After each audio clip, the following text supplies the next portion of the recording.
Good day, legends. We are all fucking legends, but our team they're not legends, man. And our coach, I don't know what the fuck is going on with this guy, man. Oh, man, a lot to talk about. As most of you know, I did watch the game on my phone at a wedding, being an antisocial fucking bastard, but I don't care.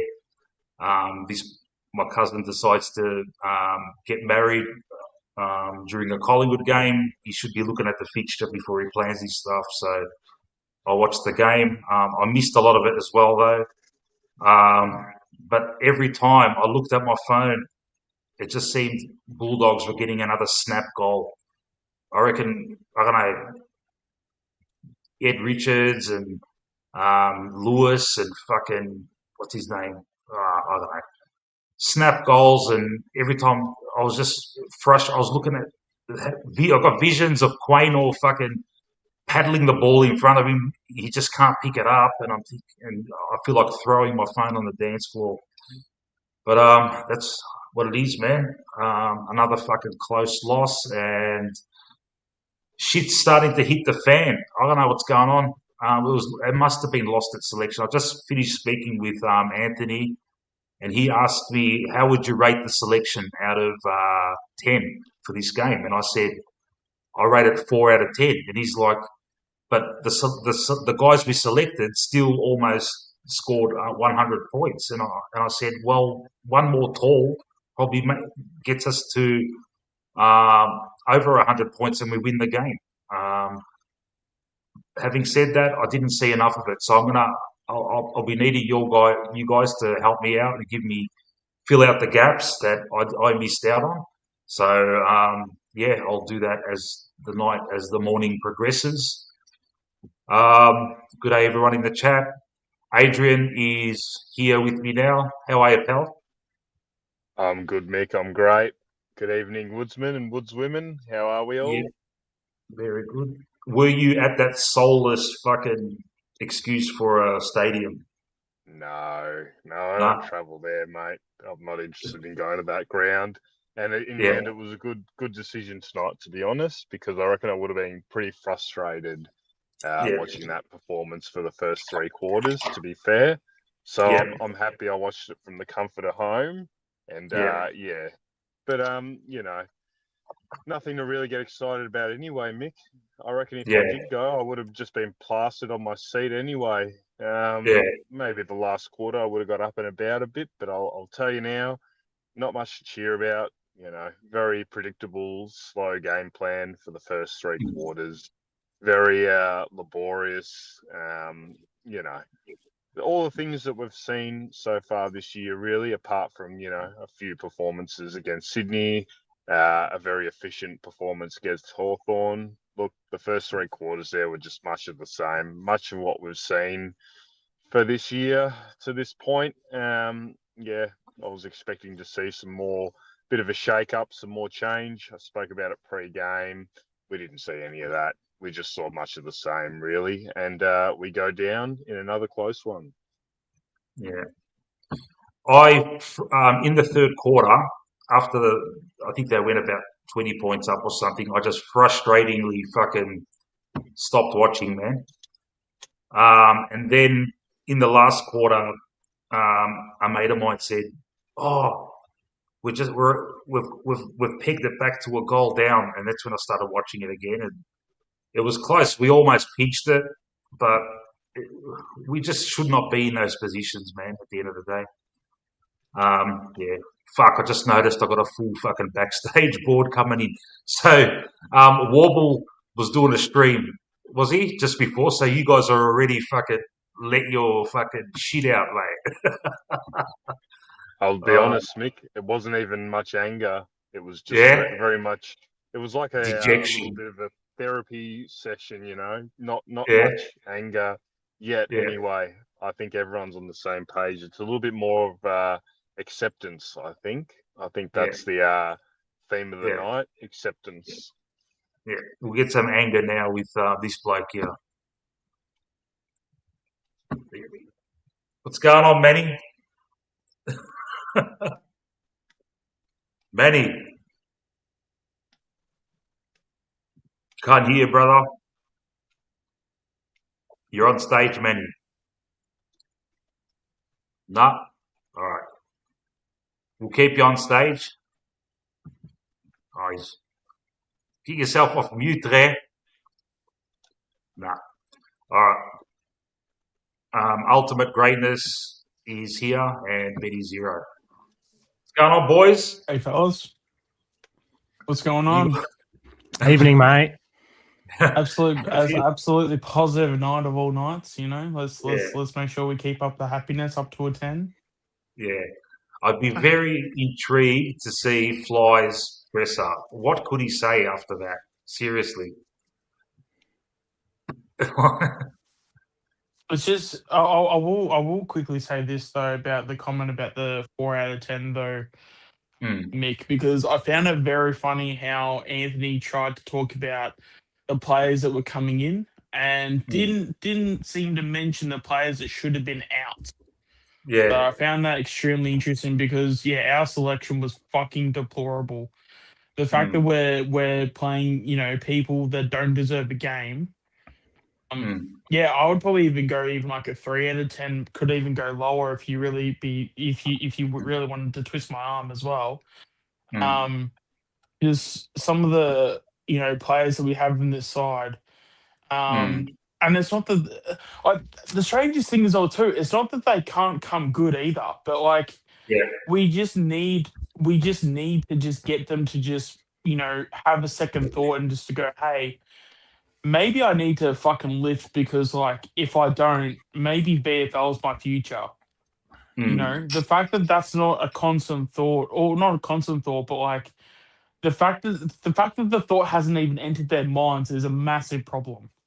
you yeah. know and I'm just really, yeah, it's been something that's been building week on week, but yeah, at this point, instead of just like being aggressive, screaming, shouting, Mm, being angry, I said it in Matt's stream that like instead of doing all that, all I want to do is just go into a corner and just cry. That's the stage that I'm at right now. Like, and I'm not even like joking either. Like, you know, um, it's gotten to the point now where it's just, yeah, and I think Age probably said it best where, yeah, I think we're just now accepting. I mean, I think we've accepted for a while, but now it's like fully, I don't know, maybe the transition has fully happened now where it's just yeah. even though we've been saying for weeks that we're just a shit football club, but like um but yeah, we are a shit football club. Like, yeah, we might be 11th or 12th after that loss, but um, yeah, we are Mm, just a terrible, terrible football club. But yeah. the I don't know, if you want to be positive about it, is that yeah, if we get our shit together, we can be back in the top four.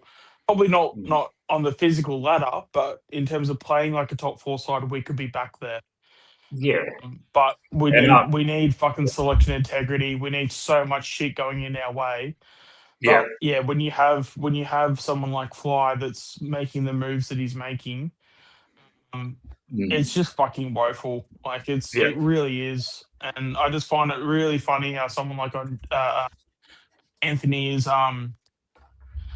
sitting there trying to ask you questions and saying about the selection and stuff, and you're saying 4 out of 10. Yeah, Mm, how about we actually talk about the guys that should be dropped rather than the guys coming in? Because the yeah. guys that are, coming in, yeah, okay, cool. That like some of them are like good selection, maybe outside of like a Tim Membry, because we Mm, know he ain't doing shit for the rest of the season now. Like let's yeah. just be fucking honest with that. Mm, And I'm also like forgetting who the other three selections were, but mm, um, yeah, I'm just sort of tired now of like the narrative of people trying to accept that, oh, but mm, we just so happen to be a bad side. mm, And yeah, we are a shit team right now, absolutely. But like to say that, oh, but this is expected. No, fuck no. This should never be tolerated. This should never be accepted. mm, Um, we can easily be a top four side, but we just we and this is the saddest part about it is that we fucking choose to be a team that doesn't make finals this year. yeah. That's the fact that we're choosing to be lazy, we're choosing to not invest in each contest, like it's just really and then with Flo, like he's not putting the players in positions to succeed. Why do we have people like Josh and Houston in the back line when they don't have a defensive bone in their body? And we've seen them have, and we've seen Josh be an all Australian fucking wingman, and Houston's everything that Houston has going for him is everything in the realms of attacking. And we don't have him on a wing or half forward or wherever. So, again, it's just, It's there's frustrating, just man. there's so many things to say, but also there's nothing to say. Yeah. Shout out to a friend of mine, Alex, is a Bulldog supporter. He's sticking the boots in. How are you, Alex? Thanks for joining us, pal. Yeah. So Houston had a shocker. Yeah. It was a game of two halves. Yeah. Yeah. That last quarter, I was watching it outside, and like we almost fucking got it, but man, fucking DeGoey played well, huh? He's had like fucking 5 good games in a row. Fucking hell. Sorry. Benny Zero's with us. How are you, Benny? Hey, mate. How you going? How you going, Shawnee? How you going, Age? Benny boy. I'll say one thing. In fairness to Anthony, it was the first thing we spoke about, Shawnee. We said I was wrong about the ins because I was probably overly critical. And then we both agreed that where we failed was the omissions or lack of omissions. And we both named Longy and Sidey as who we should have. But it was like the very first topic. So I don't know, you might have missed it, mate. But it was definitely called out on the show. Okay, that's good then. Yeah.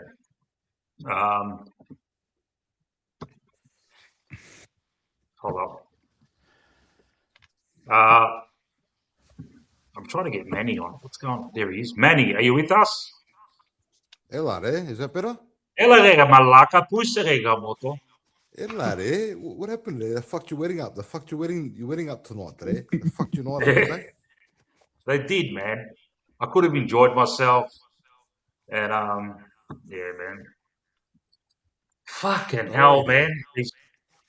Everything happened. You guys have all had your rant on Matt's stream earlier, didn't you? He's all had your fucking. He's have all vented already. I'm expecting fucking. I'll go. We knew it. Don't worry. We knew it before the game. We spoke about it last night, the night before. Everything we spoke about come true there.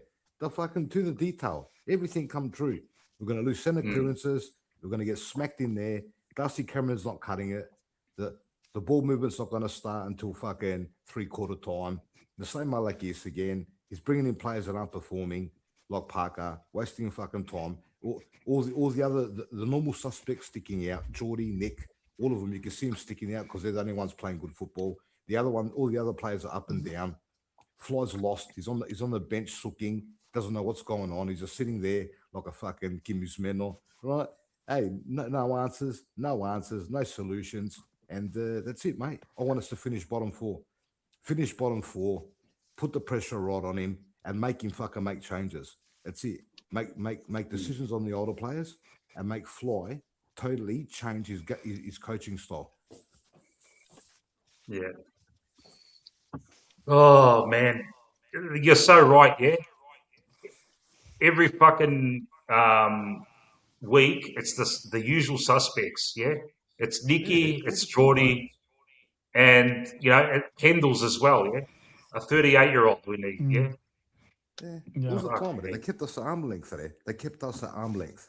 As soon as we started putting a few goals on, they said, right, they're coming, let's put them back to bed. And it was always, we score a couple goals, they put one on us straight away. We score a couple of goals, they put one on us. For us to get over them there, we had to play our best footy, and we still couldn't get over the line. That's why last week against West Coast, we just beat them because we haven't got the horsepower anymore. You can just tell we haven't got the horsepower there. There's no more fucking power in the team. It's all spluttery. No fucking no full grunt. There's no more grunt, And that's the problem there. So they better start hunting new players. We're going to start bringing new players in and getting rid of all the old players. I thought so side bottom. Side bottom's done. He's finished. Mm. Yeah. Yeah. The other thing I Now, want to point out as well too from tonight is the fact that we had a player from the Dogs that played in their defense. He played as a key defender. And I just want to point out he was 186 centimeters. Michael Selwood. The fact that he was playing as a key defender and we let that happen, and he even like outmuscled people like Nick Stay and players alike. yeah. That's just something that should just never be happening. And Yep. he is probably a little bit like a Maynard, I guess, in a sense. But I mean, Maynard, I think, is like 189 or something. But still, like, you should not be going into a game and saying Michael Selwood is our key defender tonight, and then have people be like, "Oh yeah, well done, good work, good job." You should be laughed out the fucking room for that shit. Like, Mate, how are that's we just, letting a yeah. 186 centimeter defender play as a key defender, and Mm. now he's going to get like fucking praise back at the club? And yeah, he played well, all that stuff. But as a football club being on the other end, having a 186 centimeter defender play as a key defender and get away with that shit, like that just that just pisses me the fuck off. Yeah. Um, if we play Buller, Especially when he took that Leo Barry mark too, mind yeah, you, and like yeah. If we play Buller or West, do we win that game? Was it a selection thing? absolutely, Absolutely, yeah, wasn't it? Yeah. yeah, Yeah. yeah. Yeah. I Look, spoke you about literally it. take out McStay. You literally Yeah. take out McStay and Tim Membry, and you put in Buller and West. We win that game. Yeah. There's obviously other things that obviously play a factor. You take out Sidey and you put in Swaddling. There's a few other changes like you can make, but we had the opportunity to beat this team and beat this team by 6 goals plus, depending on some of the changes we could have made. Because this Bulldog Yeah. side is basically a wild card team at best, and the fact that we weren't fucking good enough to beat a team that's basically a wild card round worthy, at least right in terms of current form. I don't know whether, they are around about where we are, so I guess it checks out. But this team, in terms of their current form, they are, basically in the bottom half of the wild card round type of standard. Yeah. And the fact that we couldn't fucking beat them at that standard, it's like, yeah, Bulldogs were shit, but then what the fuck does that make us? That we can't even beat shit sides. Yeah. That's basically where we're sort of sitting. If you wanted to make the change where you dropped West, which look I didn't agree with, but it's fine, and he lent on a veteran like Membry, which again I'm not in support of, but if obviously he just sees him as part of the structure, whatever. But they should have also brought in Buller. I think that was the that was might have been a bit of an issue. You could have easily left out a Long and played a Buller. As we saw tonight, Long, he's just lost if he's not in that inside mid position. And even then, the opportunities he's had in there, he hasn't performed. So, Who's laughing? Oh fuck! Sorry, Mick, it's me. Sorry. I'll Yeah, mute. I know why you're laughing. No. It's all good. Continue, Adrian. Sorry, man. no, that's all right. Sorry, So Age. Sorry. No, Yeah. it's fine. It's Yeah. fine. It's just, I think playing Buller and dropping Long would have probably tipped us over the line. I think that might have been the one thing that perhaps as the game played out in the end, I think that was glaring. And as we sort of mentioned, and I mentioned it prior, we joke about bombing it Long on Shooter's head. He actually took a couple of the marks that were bombed on his head tonight. It was actually, one of those things. But like, that's not a long-term option. Obviously, that's not going to work. Going forward. So again, it's you never want to say you just lost the game at selection, but to be honest, I feel like this is the one match where you probably could get away with saying something like that. And Sidey, I'm sorry. We've got to figure out an exit strategy for this. I don't want this guy to be remembered for the player he's been for this last sort of 5 or 6 weeks. I want him to be remembered as a champion of the club he has been for a long period of time. Unfortunately, he's finished, guys. He's finished. Yeah. And I know a lot of people say, let's try him here, try him there. You know what the most glaring thing with Sidey is? He had ample opportunity tonight to like lay some hard tackles, and he sort of just zones off. He doesn't commit to the tackle. I think he knows that he's one injury away from it all being finished, and he's in a bit of self-preservation mode. And that's not good enough when our season's on the line. I think you got to bring in, even if it's a young fella that's going to have a little bit more intent, rather than have Sidey play one game every 5 or 6 that you're like, oh yeah, that's the old Sidey. I think now we're in a position of the season where you have to make some tough calls on these guys. And the Pendlebury game was the fork in the road moment. I honestly think Sidebottom should be dropped for this week, for the next week, and that should be the end of him. I'm sorry, but maybe a farewell game. But come on, it's so obvious to see now that we've got some real issues with moving on these players. Very, very obvious now. Yep. Especially as well too, because we're playing the D's next week as well. They're going to be young, they're going to be aggressive, and they're going to be basically running all game. If we're going to have guys like Sidey out there, they're only just going to tear them up. And especially for a big day like the King's birthday and the MMD round and everything. Yeah, I'm fucking dreading the game, man. And we shouldn't be, We should not be going into the fucking King's birthday dreading it. And I'm thinking to myself, we're going to get run off the park, man. Do you think, Season like, over, mate. yeah. It'll be season Do you over think, if we lose that. It'll be season over. yeah. And it could be a good thing, man. That's probably what we need, mate. Because we're just not cutting it, man. You know how we've all been saying that run and gun style that we want to see. Do you believe that we can't do it? Like, Done in the last quarter there. Done in the last quarter when they were tired. The boys were tired, mate, and they flicked the switch there. They can do it there. It's the coach, man. Yeah. Our most important person now at the club, you know who it is? The most important person at the club's Lepage. He's our most important person now. He needs to get to work, and he needs to find players. We got cash in the kitty. We need to change the whole dynamic of this football club. Out with the old, in with the new.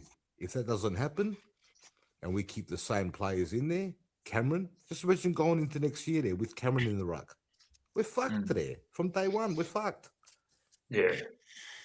Man, did you watch the VFL today, man? Yeah, I saw a little bit of it today. Fuck, man. Their ruckman Same fucking... shit there.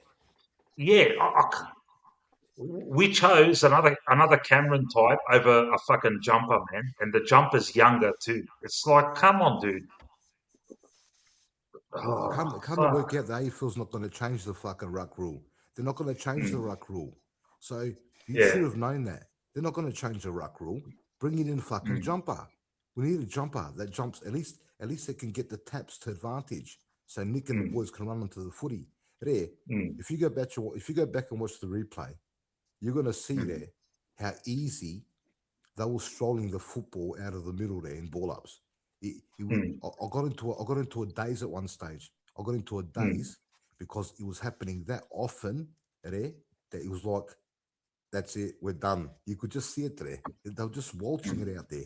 Even the first ball up of the game, it was straight away. Yeah.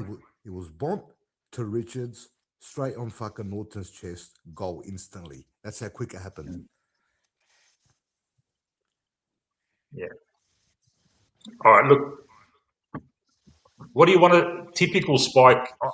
I love your work, man. Like you come on. Like I'm being serious here.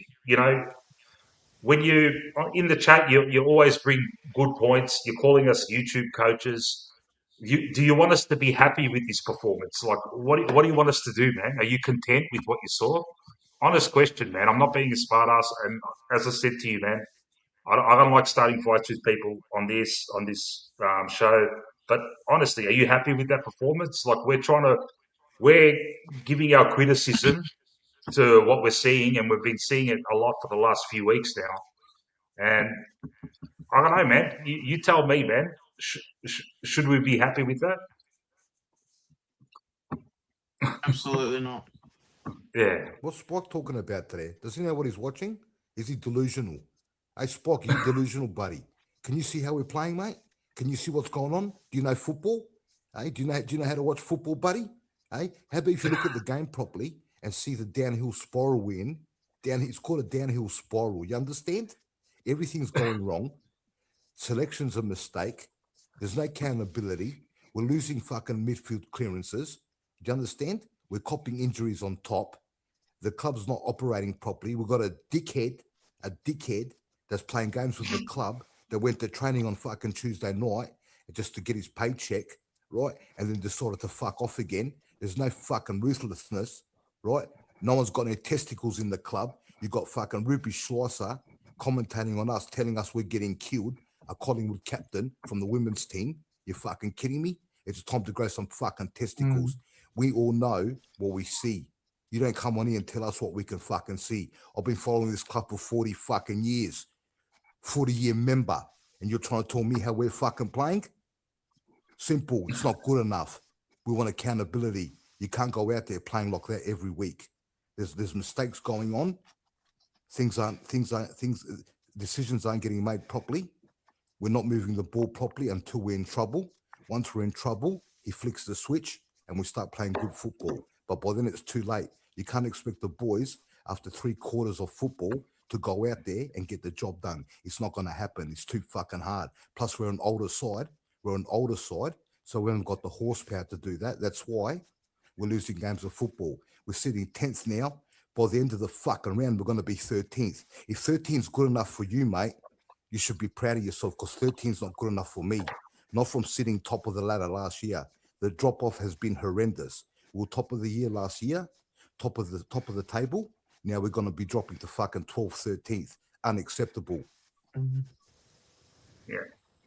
Well said, Manny. I couldn't have put it better, man. Like, that's how we feel, man. We love the club, man. We're members, mate. We pay. Listen, man. We pay. I'm a dickhead. I'm the dickhead here that fucking forks out, almost $1,000 every year to support the club. That entitles me to fucking be critical when I see shit like this, man. What about me there? And I'm a bigger yeah, malaka. I live in Adelaide today. I live in Adelaide, mm, and I'll still get my membership to support my club. See, and I live in Adelaide today. I don't even go to the footy games in Adelaide because I fucking punch on with cunts instantly because they piss me off. See, but still, mate, we demand excellence because if we don't demand excellence, we're gonna turn into a Carlton. So if he wants to sit there and be Essendon or be Carlton, they haven't done fuck all for 20 years. He's dreaming. We're not going to let that happen to our club. We're going to demand change. If we don't get change, we're going to demand it because if we don't demand it, you know what's going to happen? We're going to be bottom feeders for a long time there. That's unacceptable. Yeah, who wants to live in the world of mediocrity? That's the thing. Exactly. This isn't like going to watch Cowtown in Division 3 in the Yarra Valley. This is the elite competition of the country. If we want to be critical about certain players, everyone on this panel and everyone in this chat knows Sidebottom is a complete champion of this football club, and we're all going to remember him. Absolutely. And in 20 years' time, we're going to be saying how good was Sidey here, how good was Sidey there, how good was his goal in 23, all these things. Of course, it doesn't mean that he's not above criticism when he's been poor this year. I'm sorry. I understand that some people's feelings and what they want to talk about and that, they want to protect these certain guys. I'm sorry, but, I don't want to speak on behalf of Mick, but you're in the wrong place. This isn't a glazing ceremony, and it's not going to be. Exactly. If we won tonight by a goal or two, I dare say we're probably going to be talking about the same things, because overall we're just not there. I'm sorry. So as much The as only you want difference to, would actually be, I feel like the only difference would be the narrative of the fact that we dodged a bullet. That would be the only difference. But the words will still be the same, because that first half was absolutely horrendous. And the fact that we played as well as we did in the second half just shows that we have the ability to play amongst the best, but we just don't, we just don't do it. But it's not because we can't, it's because we choose not to. That's the problem with this football club right now. I'll just respond to Spike. Sorry, Mick. Yeah, it's okay, H. Yep. What change? You talk mediocrity, but then don't provide nothing but emotional nothingness. Yeah, but this is for feelings, mate. This is how I'm feeling. I'm not the coach, but I know the coach isn't doing enough to correct things. And that's the reality, you know. I could give you in-depth things of what I would do, but the reality is it's a panel, mate. We're all just giving an opinion. I can tell you what I would change. And number one is selection. And Sidey wouldn't have played the last 7 weeks, mate. I'm sorry. I would have made the call on Sidey 7 weeks ago, not now. But we all knew he was going to play till the Pendlebury game. But you can't sit there and be happy with Sidebottom's performance tonight. Nor could you think that he deserves his spot over, let's say, a Swadling. You can't. No one on God's green earth can think that Swadling shouldn't get an opportunity in Sidebottom's spot as of next week. Nobody. And everyone on the panel could name 2 or 3 players that could replace Sidey and be happy with the crack that they'd give. So we do say it as well, and it just might not be at the moment you're listening, but there's plenty of commentary around it. Bro, boys, I the mean, bloke's even like last year, the bloke's 35 even years last old, year Ben. when I was talking about Steen, like trying to come to the side, people thought I was crazy. Like, you know, people were, you know, basically coming at me for having that opinion. But then he actually debuted in the game that he did. I'm forgetting that, what was it, against the Giants? And all of a sudden he became this, like, you know, cult figure overnight. When I was sitting there in Pies Footy's comments and stuff saying, why are we playing Cox instead of actually playing Steen? Like, we need to be getting games into Steen.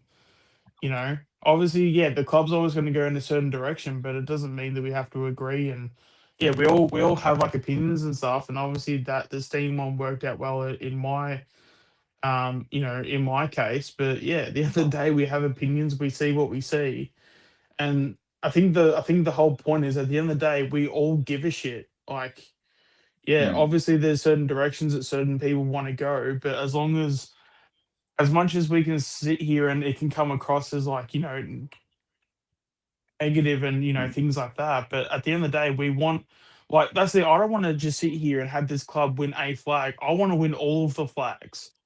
You know, like, I want this club to be the most successful club of all time, and even then I want to keep going, like, you know. And I know that that's, but in terms of like wanting that, in terms of the intent, is completely fine. Obviously, I know from an expectation point of view it's not going to be right because it's unrealistic, but to not want that and to not be like, hey, we're going to be, you know, or even for the playing group, for them to be training every week and to be putting in, you know, the effort to get the best out of themselves. You know, you're doing that because you want to win flags, not just a flag. You know, like, it's, like, Yeah. We also got to work out. We've got to work out what fucking players we're going to bring in. He's got to play the young kids now to see if they're good enough to play AFL football. If they're not good enough to play AFL football, their papers need to be stamped so it can bring new players in. That's critical as well. So I'm pretty sure if you tell a 36-year-old side bottom that's played 350 fucking games, hey, Sidey, you've been a warrior. We love you. Everyone on the panel loves him. I love him as well, right? But there comes a time where you need to pull the fucking pen. You can't just Happens keep to every pulling the player. fucking- you can't Happens just to all the keep great fucking players. squeezing the Yeah. lemon, man. The lemon's gonna run. The lemon's gonna run dry sooner or later. Father Tom's caught up with him now. It's just fucking natural. You gotta grow some testicles and pull the pin. Send him off the right way. Give him a nice special fucking send off game. Give him a bit of a pension. Thanks for your time. But fuck me, we got to move forward now, man. Don't we also have Port Adelaide in a few weeks as well? Like even if you looked at it from a business perspective, you could use the Port Adelaide game as a sidey like send off game, but then you could also increase the attendance for sidey playing his last game at the MCG against Port Adelaide. For a game that might get say 50,000, let's just say for example, I don't know what the number would be, but let's say there's like 40 to 50,000 people at the MCG.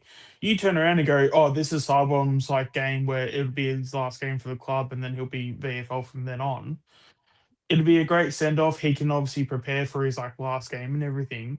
It's sort of like a win-win. And then you also, from a business perspective, you can then turn a what could have been a 40-50K crowd to 80 to 85K. Yeah. So It's up that's to also Soddy as more well, money bro. that gets put back into the club. So it's like a win-win for everybody.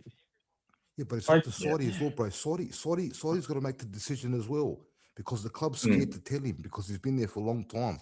So Saudi's got to work out whether he can cut it anymore. So he knows whether he can cut it. He knows how he's feeling when he's on the ground.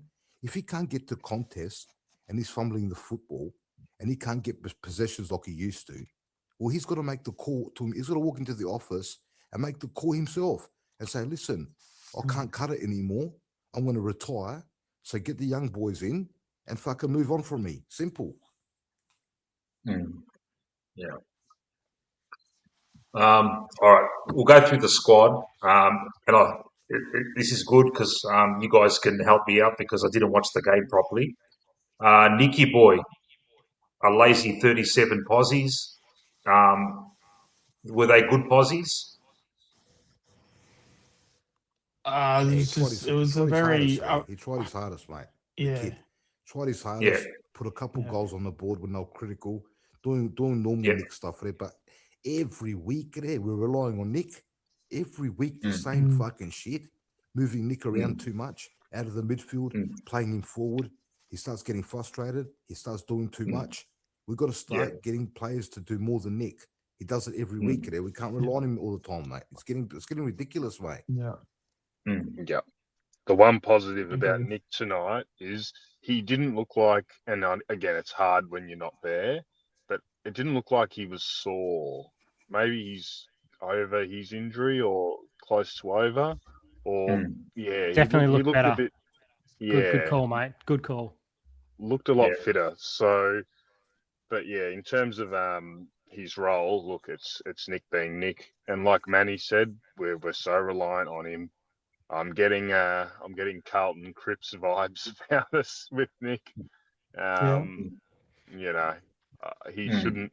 I forget who said it. It might have been Manny last night or one of the nights. But he should be the guy that, like Ed Richards in the last quarter, right? Just gets off the chain because he's freed up to do what he needs to do. Nick is required to do it for 4 bloody quarters. And by the end of the game, he's just completely gassed. They gave him like a 5-minute rest during the fourth quarter, obviously because he was completely gassed. They needed to get him off and get him, going again. But he's clearly just getting to the line. He's putting everything out there, and it shouldn't be that way. He should have more support. Yeah. With I feel sorry for him, man. He's the fucking chosen one, man. And it's just kind of like, fuck, are we gonna, he's playing a lone hand. Like next year, we'll probably get Lockie Neal, hopefully, to play next to him. That will help. But this year, man, and in fairness, Geordie's been good with him the last fucking 5 weeks. But the rest of the guys, fuck, man. We're just imagine what Pete Manny always mentions this, mate. He must be having conversations with his dad after these games. Fucking oath. Yeah, you can only wonder what they're talking about with each other, mate. Uh, is Nick a fan of Fly's game plan? Like, he can't be, man. Mm. Nick is a free flowing player. He needs, to be running into space and creating and stuff like that. Setting up defensively in centre bounces, it's just not him, man. He's not an inside fucking player, mate. He's a player that runs onto fucking balls and creates shit, man. Yeah, just feel sorry for the kid, man. Absolutely. Yeah. Um, Pendles, fuck, 33 posies, huh? Yeah. Uh, Once again, there, like we spoke about the other day, he needs to be the cream on top of the cake, not be the Yeah. fucking reason. He's not supposed to be the reason, bro, at this age. He was the reason again. The poor cunt got knocked out in the first quarter. He gets back up, right, and he's getting the ball moving again. He's supposed to be the cream on the fucking cake. See, but we're relying on him as well, a 38-year-old bloke, to get the job done. The same shit every fucking week. Yeah. Fucking hell. Geordie, fuck, he's had a good 5 weeks, huh? I reckon every time I was looking at my phone, Geordie had the ball, like, of our Yeah. players. I noticed him the most. And he was busy. Yeah. Was it a 4-quarter performance this time? Yeah, full quarter performance. Mate, best game probably since the 23 prelim, I reckon. Obviously the stakes weren't as high, but gee whiz, he was this. If he was putting this together most weeks, which he sort of has the last month, but my God, this is the player we always thought we were going to get. It's taken a long time, but bloody hell, he was sensational tonight. Well, that's what we asked for, and we're getting it, man. Yeah, absolutely. Unfortunately, you want to see it while the team's winning, man. But we can't blame him at all. Fuck, he's stepped No. up to the plate. As we go down, I've got it in disposal order. So as we go down, it's going to be less and less complimentary. I heard. I was listening to Matt's stream earlier for a little bit, and I heard Manny. I heard you say Bruzzy had a fucking a real Fucking tough oath, game. bro. Like, yeah, Captain's game, like a bro. real, Captain's game. yeah, Captain's game. Absolutely. Captain's game. End of story. Full brutalization, full chasing, full tacking, getting on the run, hitting left foot kicks left, right, and center. At one stage, I saw him run from one wing. They were moving the ball across the fucking field, not forward, across from wing to wing. They were moving it, and he started from one wing. You could see his number 4, and he was just chasing.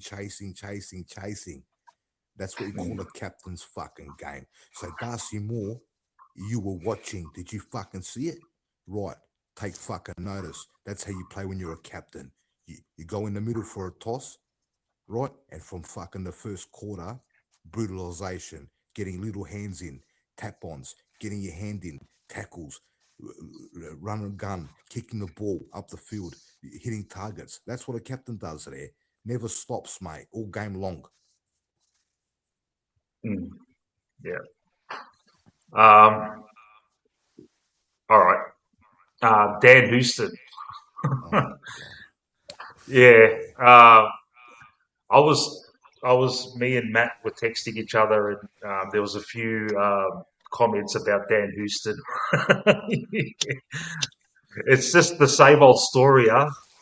The first 2 rounds, everyone thought, oh, Houston, we don't have a problem, but fuck, mate, Houston, fuck, mate, it's a massive problem, huh? On that But day, that's the it thing, is. though. Like, yeah, but also as well with Houston, if you get him out of the defense, and I mean, even if you threw him around like even wing or potentially even like half forward, like his biggest strength is attacking. Why don't we get him to be attacking in the like on the front half of the ground? That's just something I just don't understand. Like he's so Like he's so good when he's like on the move and attacking, and we know he can kick goals from 50. So like, if he can't defend, why are we having him play defense? Yeah. It breaks his confidence fly, mate. It breaks his confidence, bro. Once he gets a couple goals kicked on him, bro, he breaks his confidence, and then he's scared to pull the trigger. You can see it, mate. He's getting marks Mm. taken on top of him. He's not a tall defender. They're kicking goals on him, right? Then he goes back in his shell, and he's scared to take the footy on. He should be playing mid. I'll be throwing him in the fucking midfield. He used to play midfield at Port Adelaide when he wasn't getting the ball at half back. Mm. Ken Hinkley used to throw him in the midfield. I've seen him play there before. Throw him in the midfield for a while, get his hands on the footy, hit a few targets, then send him back when his confidence is up. Yeah, he's just a player devoid of confidence, I think. Whether that be the way he's been instructed to play, whether that be him just getting the bag and then he's sort of dropped off that 5%, which is all it takes at this level to go from a great player to an average player. Whatever the reasoning is, he's just not the player that we've invested in. He's not the player that we're getting.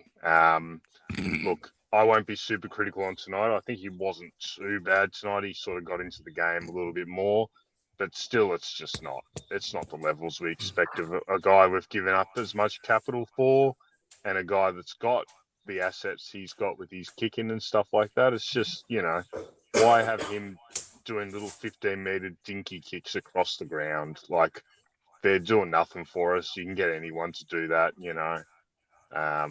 Yeah, look, just much of the same from Dan Houston, really. Yeah. Fucking hell, man. Jezza Howe. Now, I saw, when I was watching that last quarter, and I saw he got outmarked in the middle, and it just lost. That's where we lost the game. Yeah, that was the last fucking foray for us, kind of thing. Um, yeah, but did he have a good game?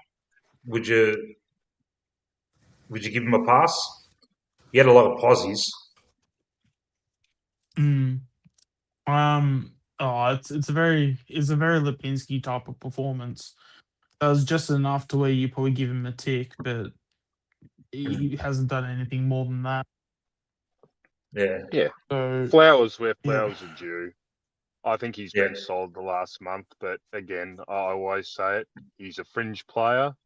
He's a mm, fringe player that's locked in every week. That's the way I yeah, view Lipinski.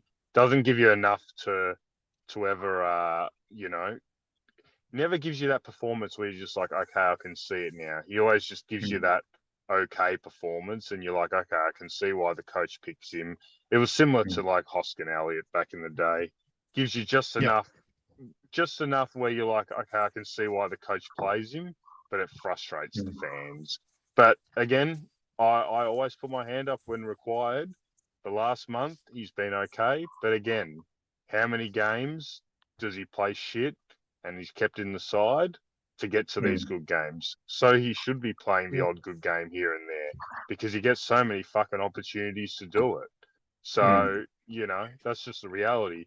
He seems to be above being dropped. He seems to be mm, above criticism in some people's eyes. But, yeah, look, solid performance. But again, like, it just means nothing to me. It means nothing mm, to me. Yep. He's still a fringe player in my eyes and always will be. mm. Yeah. Were you just talking about Lipinski then? Yeah. yeah. Yeah. Okay. All right. Okay. Sorry, man. I lost my train of thought. I was on Jezza Howe, and I'm like, what's he talking about? Yeah. Oh, We'll get to Lipa. I know people in the chat are talking about Lipa, but Jezza Howe, like I saw him. Yeah, that mark that he kind of like got outmarked by someone, and it was kind of like, yeah, the game's over now. And I fucking switched the phone off. Fuck this shit. But you give him a pass. Yeah, it's a pass, but Yeah, as I yeah, said, it's very like he mm, does one thing less and he probably doesn't get that pass. But if he does one thing more, it's like, all right, he gets a pass yeah, and some change. That's yeah, basically like the Lipper performance. He does just enough to get a pass. yeah, yeah. And yeah, it's hard for Jezza, mate. He's old. We should he should be the same. He should be doing the same thing as what we want from Pendles, the cherry on the cake, but in defence, the cherry on the cake. Yeah, there Yeah. should be younger, better players doing their thing in defence, and Jezza just being helping out there. Yeah, as we transition to another player, but no, he's one of the main guys now, and you know he's not jumping as high. He's doing his best, man. I feel for him. But, Yeah, Not only that, especially the that ball's that getting passage of pumped in. play when he was with Bont on the wing as well, where Bont basically just pushed him away like he was nothing, and then he got outmarked by Richards about 55 from the Dogs' goal. That was pretty bad. So he definitely has these moments where he can have some like howlers, but even if you just look at his stats, he is pretty like reliable, with his kicks and stuff. And normally when he takes his kicks, they're pretty like aggressive as well. So if there's a guy to show intent to sort of take the game on and take the aggressive kick, he's the one that normally does it.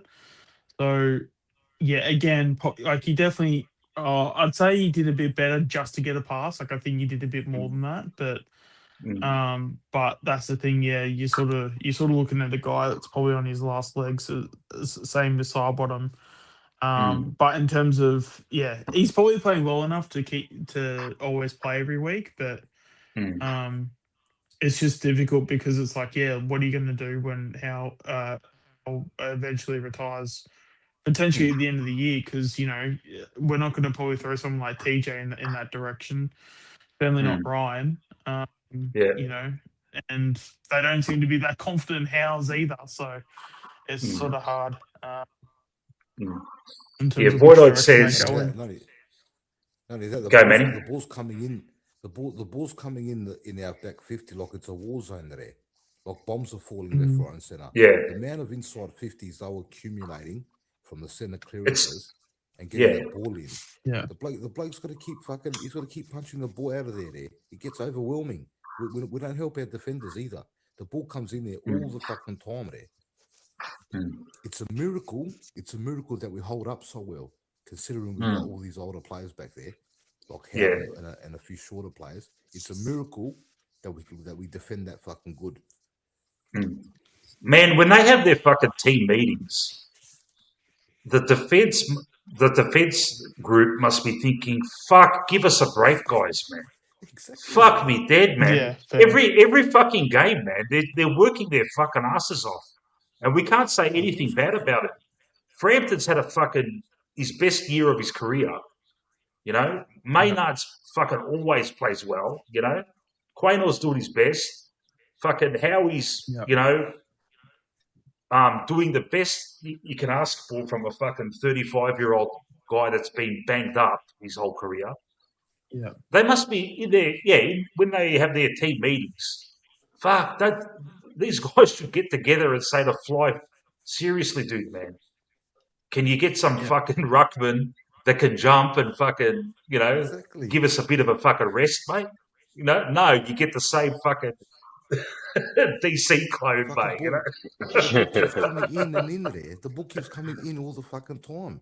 What do you think? What do you think is going to happen? They start getting worn out there, worn out, and they're fucking putting up a good fight. But fuck me, they had about fucking. I think it was fucking 17 inside 50s to fucking 5 in the first quarter or quarter and a half. They're smacking the ball in there. Yeah. Hey Manny, everyone's saying that your volume's low. Like I can hear you perfectly, but have you got like headphones on or something? They got to turn their volume up there. Oh, sorry, I'm just saying I can hear you well, but people are saying Manny, your volume's low. They got to turn their volume up. If you can hear me well, that means I'm connected perfectly to you. Yeah. It's all good, man. We can hear, man. It's all good. Fuck. Look, don't want to be the bloke that tries to advertise himself, but fuck, man, I've got 76 people listening, and this is pretty unprecedented for me in a post game stream. So if you're new, give us a subscribe and give us a like, and I'll appreciate it. Thanks, guys. All right, so fuck, man, Josh Dacos. Oof. Oof. What do we say About about it? it, man? Controversial now. Jeez. Yeah. As we go lower Oh, in this list, mate, it's gonna start, mate. Fuck. I'll kick it if off you thought with our takes were Josh. bad before, here we go. Yeah. Yeah. No, I'll kick it off with Josh, just to Yeah. break the ice if anyone else is too scared to. He was so poor tonight. And you know what? Given the evidence of the year so far, he's been poor all year. I know he's got runs in the bank, but he's either out of position, he's either devoid of confidence, he's either coached terribly. I don't know what it is, but it culminated tonight in a complete hot mess. He gets touches and he does nothing with them. I'm sorry. This is the reality. He gets touches and he doesn't hurt you.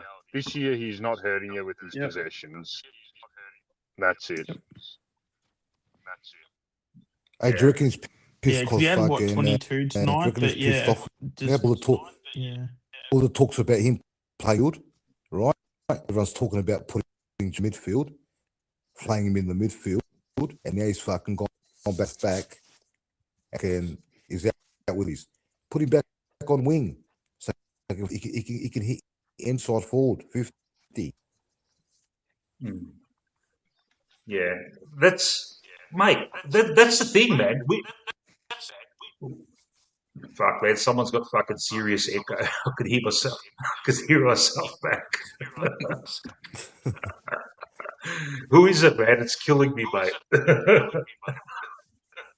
Hold on. I'm just gonna hold on. All right. Yeah. All right. It's definitely you, Manny. I've just muted you, and the echo's gone. All right, man. Manny. Yeah, it's back, Malaka. Come on, Malaka. Uh-huh. You went for a fucking chisha before everyone fucking heard it, mate. I know Troy's fucking busting. You got to get the job done. Fucking Collingwood Football Club. You got to get the job done. Am I? Are you on take it speaker? one piece at a time? Are you on speak? Are you on speakerphone, Manny? I'm on fucking my phone there. Yeah. Is it echoing now? Yeah, it is echoing, man. Yeah. Oh, because I And you're jump also off now. You finish up, and that's it. About the same shit every week. We'll see what happens next week. yeah. Just All right, look, buddy. just jump off now and just try and jump on, and we'll see if it's different. Because every time I talk, Manny, like I hear myself, my voice come back at me.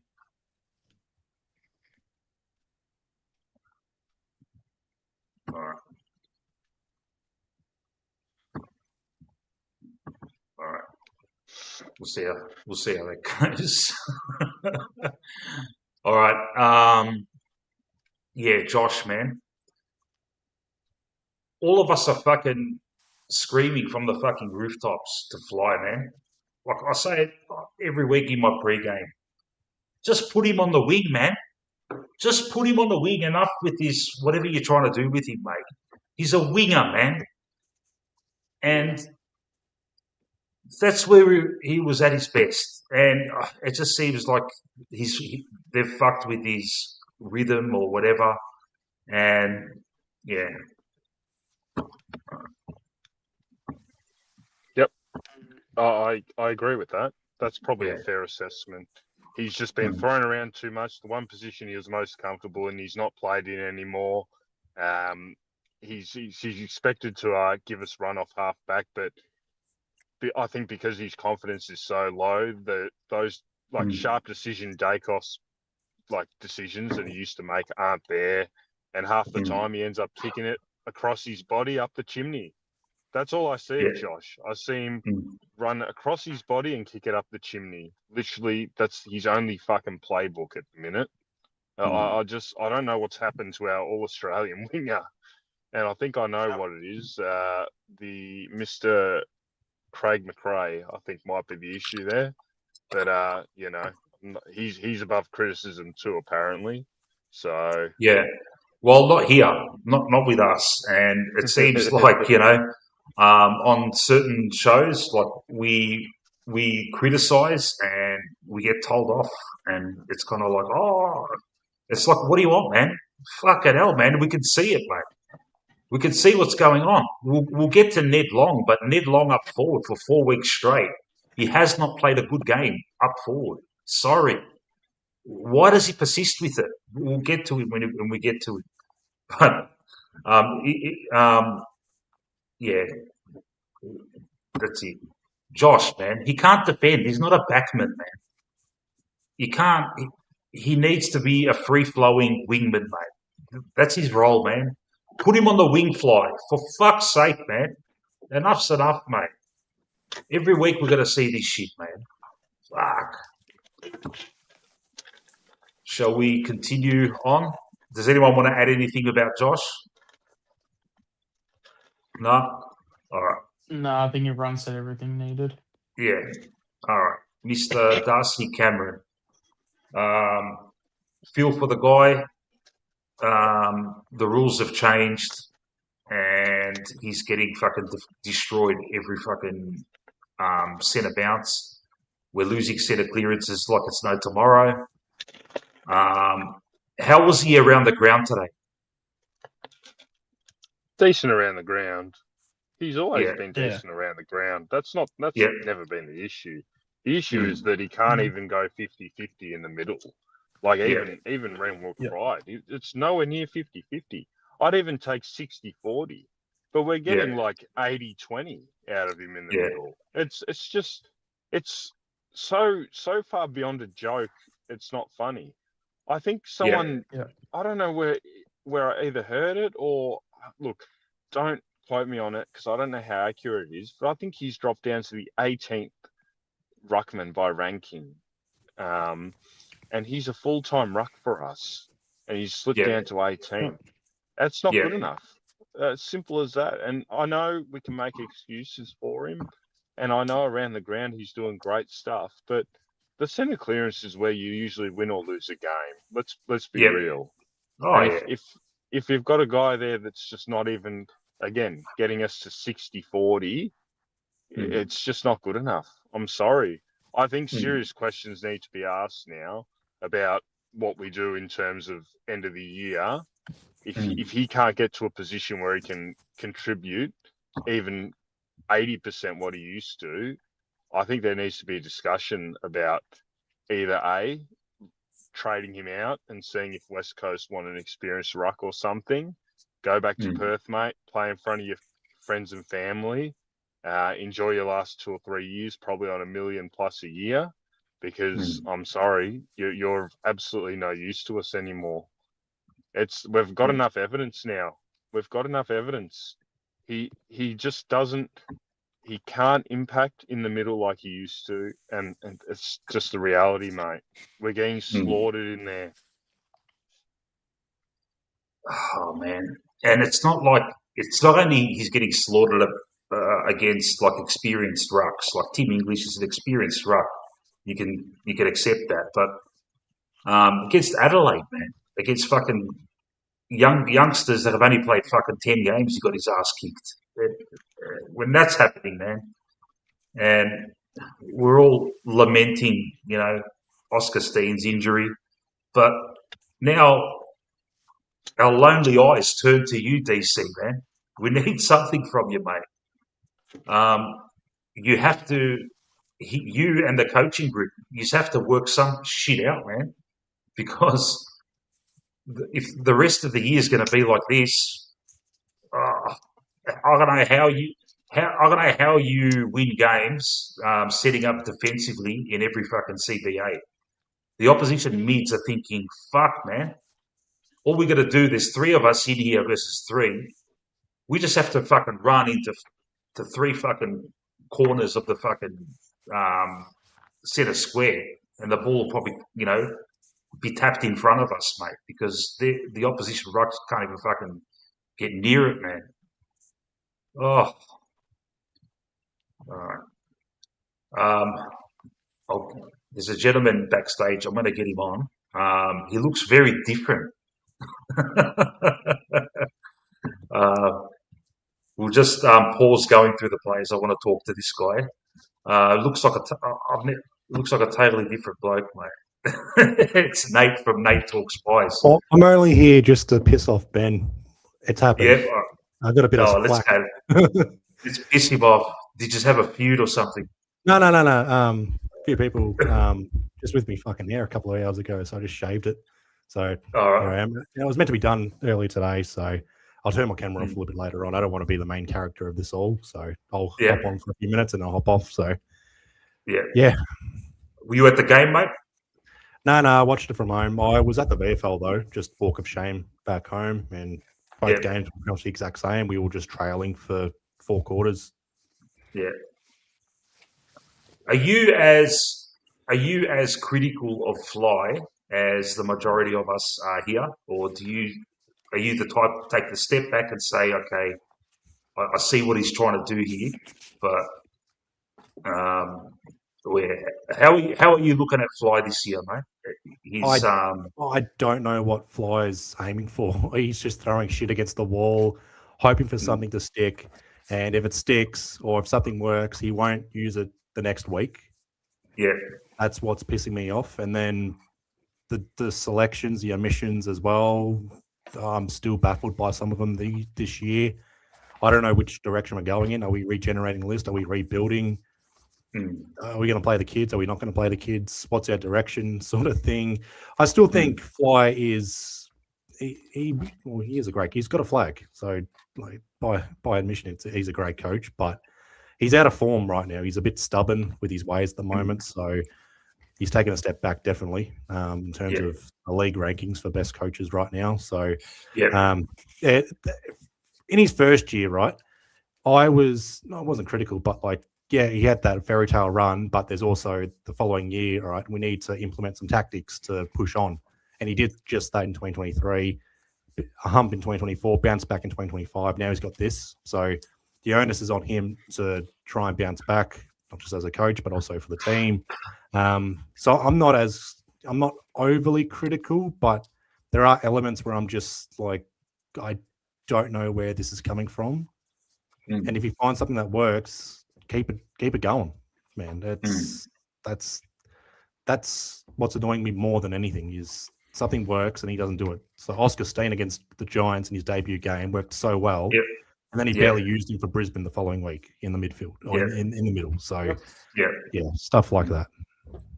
Now, the only thing I can think of in that regard is Jared Wade influencing Fly as to how many minutes certain players are capable of playing. I'll get Benny Zero into this. Benny, is that a thing, or is that just something that we fucking just pluck out of thin air about Jared Wade controlling the minutes of certain players? So his job is to present the data, right? It's like this player has run this. This is a certain percentage of what he's been doing, blah, blah, blah. And then it's up to the coach and to really decide, okay, we're going to pull him. So does he have influence? Absolutely. I would say a hell of a lot more influence during the week. So how are they training? Like so for selection and injuries and stuff, it's like 100% his decision, you know, whether they're ready or not. And then I guess the coach decides from there. Now, I imagine every club handles it somewhat differently. And, hey, sometimes they probably plug the numbers into whatever freaking AI of choice they're using nowadays too. And that might give an assessment. God knows exactly how they do it. But back in the day, they just presented the data. This is what this player's averages are. This is where they're hitting right now. Definitely applies more to the older blokes, whether they're going to need a rest. But like I said, in game, it's pretty much just all accessible via the bloody iPads and computers and things. All the information's there, the GPS numbers, this and that. It's mostly like the big part is, hey, come to the bench for a rest, you know? Yeah. to get the And- maximum out of them. Yeah.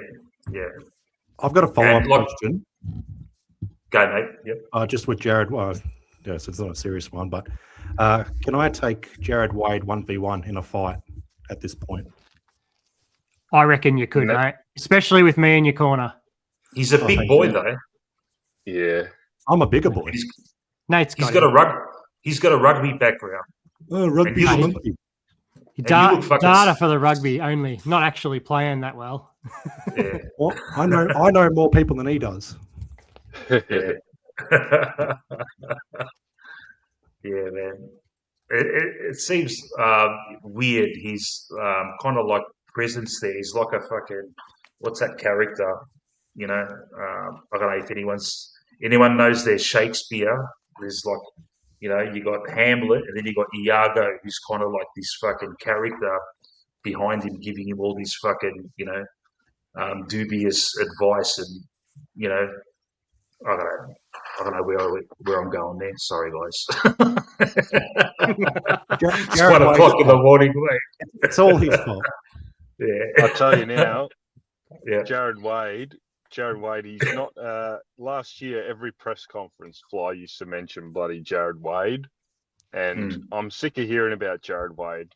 I'm sick of seeing Jared Wade. I'm sick of him having the say that he has. I just think, very clearly, Fly trusts this bloke with everything when it comes to like data and minutes and fitness and all that. Very clearly. Yeah. But I'll tell you what's more important than all that crap: winning games of football.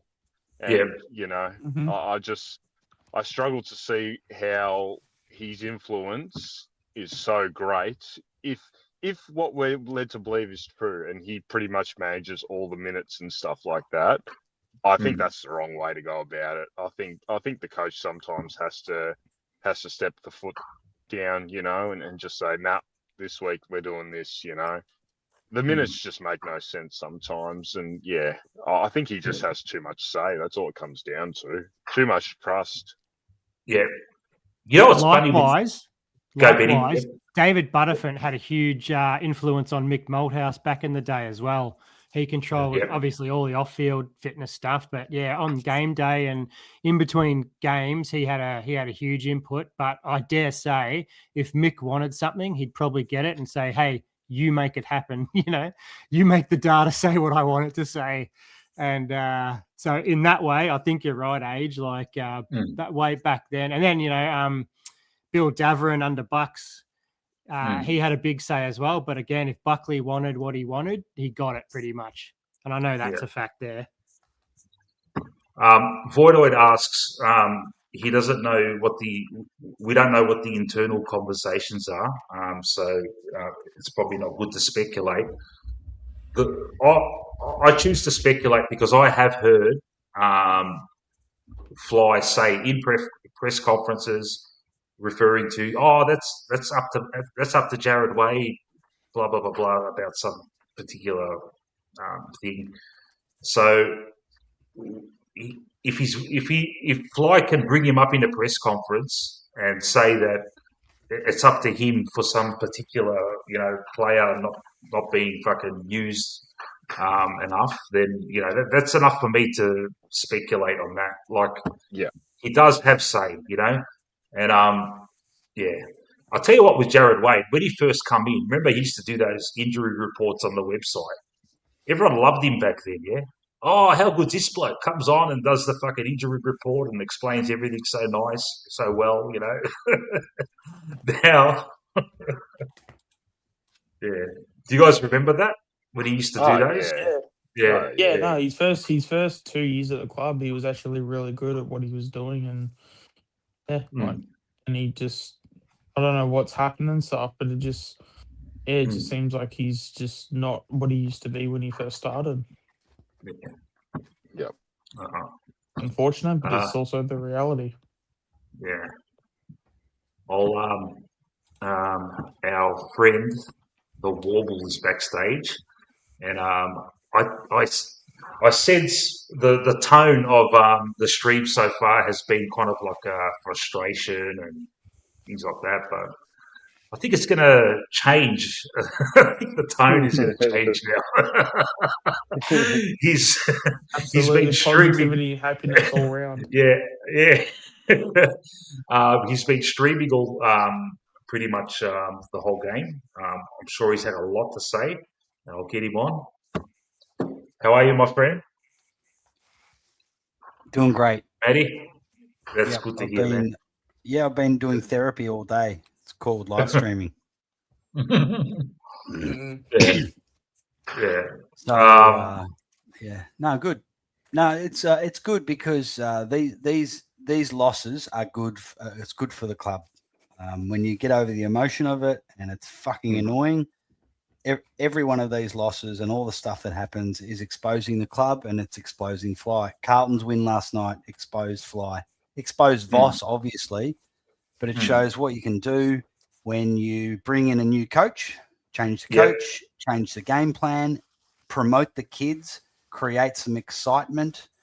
Tell the players, hey, you just go for it. Don't worry if you make a mistake. If you're going for it, we'll tap you on the back and say, don't worry, you're trying to do what we want the team plan to be. Do you remember someone else who used to say that a few years ago? I can't remember his name. He said, don't be scared of making mistakes. Yeah. Anyway, so this is just we've lost. Is it now 5 games that we're in the game? If you include Adelaide, there's 5 games, close games, that we've lost by a goal or less. Now, in 2022, 2023, we win all of those games, and Fly is a genius. He's a great coach, premiership coach, right? But when we lose those games, we're shit. See the fine line between being crap? So are we really that much worse losing a close game? Because if we'd won the game tonight, how happy would we all be? We'd be just... we just beat the Bulldogs. Oh, we've changed the game style and da-da-da-da-da. No. So these are the losers. These are the losses that we need to have to start exposing what's going on at the club, exposing our selection, exposing a number of things that you guys have been covering really well. Now, what I will say, I hear, I've put that out there for anyone who wants to take me on to debate whether Fly is a good coach or not. And I hear people quite often say he's a great coach. And the reason he's a great coach is he won a flag. That's all I've got. He won a flag. So now, do you guys remember a bloke called Alan Joyce? Yeah, he coached Hawthorn to that one flag, but he took over after Alan Jeans built the team. He come in for 1 year, coached the flag. Mate, it was a team of superstars. Fucking, who's the shittest coach ever? Fucking, I don't know. The Jeezy. worst coach could have. He took over from Alan Jeans because Alan Jeans was crook. He had some health problems. So if that logic, Alan Joyce is even better than Craig McRae because he won a flag in his first ever coach. Now, is Alan Joyce a great coach? No, he's not. He did a good effort. What he did was he just kept the same principles of Hawthorn, kept the same tactics, kept the same strategies. He didn't try anything clever at selection. And then Alan Jeans was back coaching the next year. No one was going, oh, my God, why did you replace Alan Joyce? He's a great coach.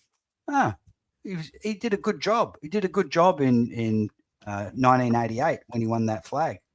Then he went to the Bulldogs and didn't even get close to making finals. So what about Chris Scott? Chris Scott won a flag in his first season as a coach. With a ready-made team. Yeah. You can argue Chris Scott is a great coach now. I don't know if he's a great coach, but he's a very good coach. I think he's better than Craig McRae, that's for sure. But was he's an excellent coach? He is an excellent coach, but was he a great coach just for winning that 2011 flag? Yes. He did a great job. But he took over a team of absolute superstars who'd won 2 out of the last 3 flags. And there's no way you call him a great coach. Great effort, but No, we'll see that. Who else would? Who else? Who thinks that he's a great coach from taking over Bomber Thompson's side? He did it. It was a great effort, but he could have changed everything. The and then it would have verdict's stuck. the verdict's out. The Mm. verdict's out. Can't say he's a great coach after one season. You've got to look at it in now. He has become a very good coach, and you could argue he's a great coach now. What he's done over the last, he's excellent more than he's 12 above years. great. Above great. I had graded pretty excellent, Ben. If I define my terms, like for how I'm sort of ranking it, great would be like at least a premiership, right? Excellent would be multiple premierships, and then you've got that very rare, maybe elite, which are your Lee Matthews. I'm trying to think, Alan Jeans, and sort of guys who go to multiple clubs and build up multiple teams to premierships. I'd probably reserve that. You know, we had one back in the 40s kind of thing. So if I define the terms like that, great to me, you win a flag, you've got to be great. So would that be that might be a 7 out of 10 if you had to rate it on my scale, you know? So maybe that makes more sense if I sort of word it that way. Yeah, it's definitions. Yeah. Yeah. So that probably makes more sense now. Like Chris Scott could have easily fumbled the 2011 side, right? And we would have said, well, that's crap. He had a great side and he stuffed it up. Yeah. He didn't, he though. Was gifted. The circumstances, though. He was gifted the team for sure, but he still could have fumbled it, right? And he didn't. He beat us, and we were pretty damn good against everyone except them. This is not a criticism of Chris Scott. Oh no, definitely. I don't take it as one either. This is just how he would have been rated at the end of that year. He would have been the first to say, "Hey guys, I'm not a great coach. I'm pretty happy with how I've done, but this is a champion side that's been building for 5 years, who've won 2 out of the last flags, and I think I'm pretty happy with my performance." But he wouldn't have even rated himself as a great coach. The point is, your argument that Craig McRae is a great coach for something that he did in 2023 doesn't hold water. We're talking about the last 2 years. Absolutely. I agree with you last 2 years. I wouldn't argue with you at all.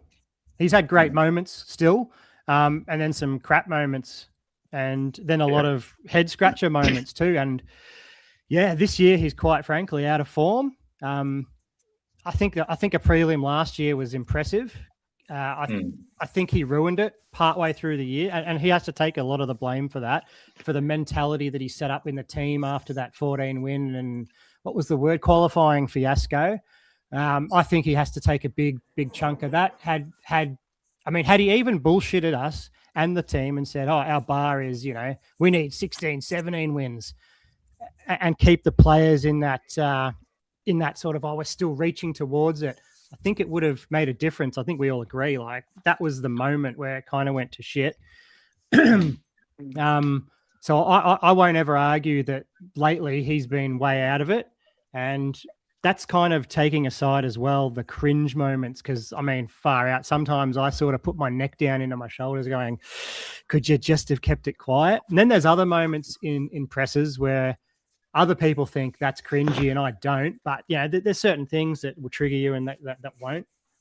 But, the last 2 years, I'm not arguing all that hard with you overall, but I was still impressed. I was still impressed mostly last year, but then the integrity stuff came in late with the selection, and that's carried on into this year, and I'm not impressed by that. I think I've pretty much worded it every week, or expressed it every week to you guys and on the Pies Footy channel.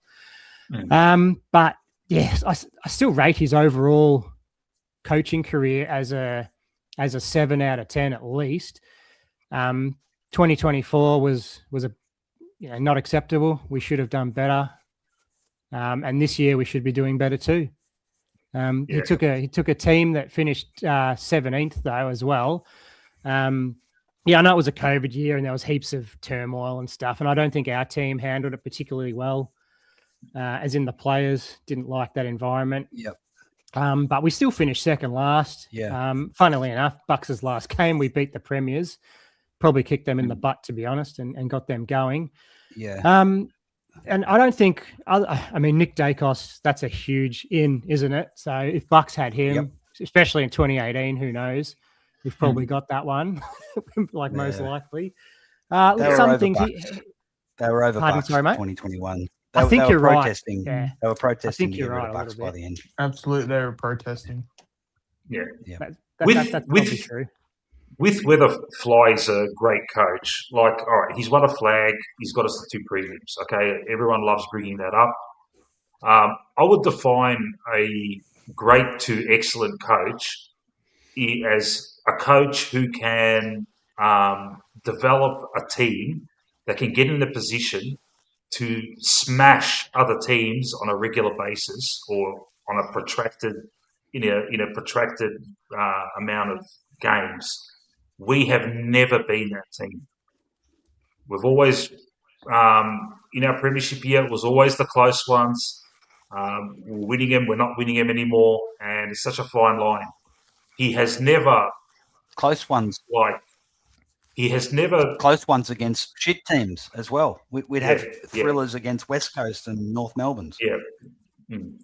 Still doing that. You look at the recent great coaches that have had dynasties, your Hardwicks and your Clarkos and that.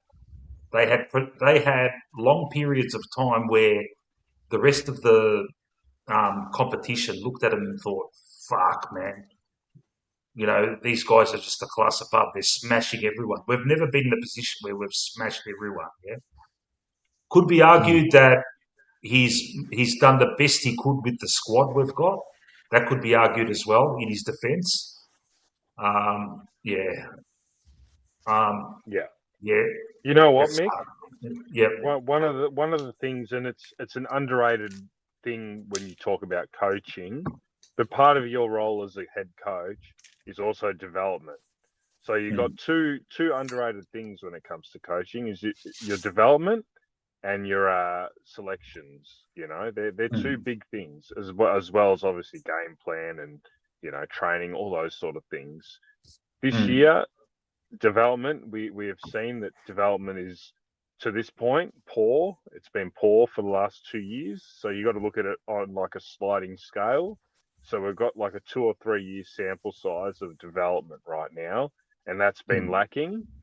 So that's one thing. And then selections, the other thing, where we can all agree that there's been some very questionable selections for ins and outs most weeks. So this is the thing. He could be a great game plan and in-game coach and all those things. However, we're now seeing the other side of his coaching, which is the development and the selections.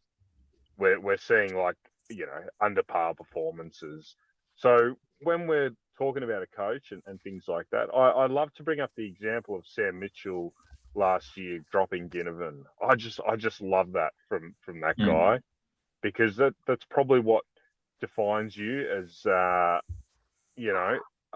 coach that's willing to make a hard call compared to a coach that's got tenure and he's just looking to sail off into the sunset. I fear that because Fly won the flag, he is looking for tenure now more so than looking for making hard calls and things like that.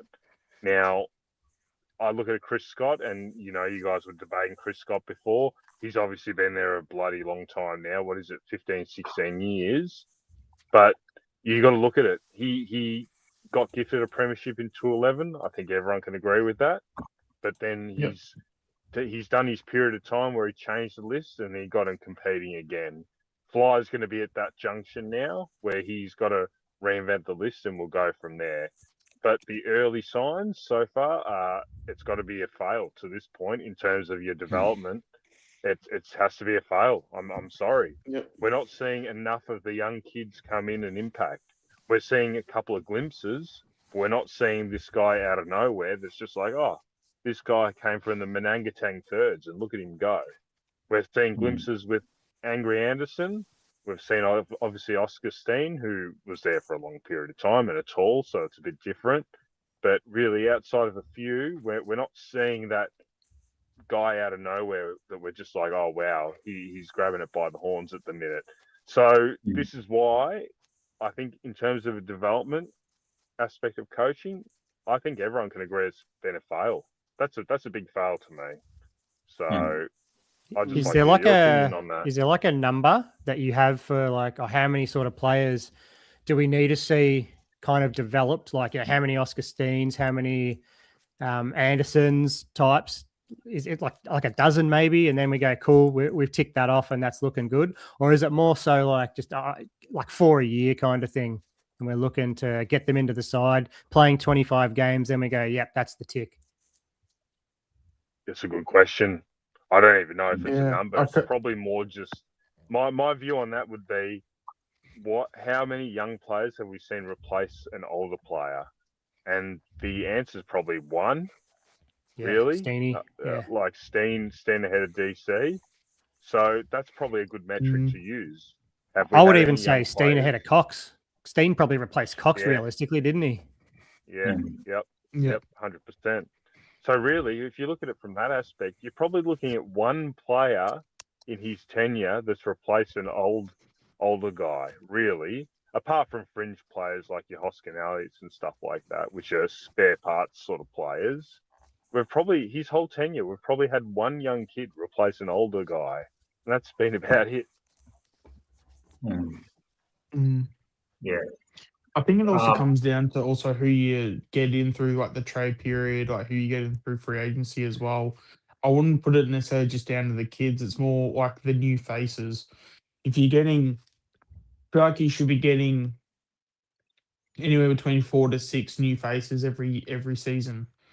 And you know, whether that is guys that have played say 10, 20 games, but they're coming off an ACL or something, or I feel like, you know, I've spoken about, you know, like the loaf of bread being too stale and, you know, having that fresh loaf, you know, if that's say 6 players every single year, regardless if it's, yeah, someone that's been on the list, say like a Jacob Ryan, but, you know, even if he's been there for a while, but he would be considered a new player in a sense, like he just hasn't been, he hasn't played a senior game in a while.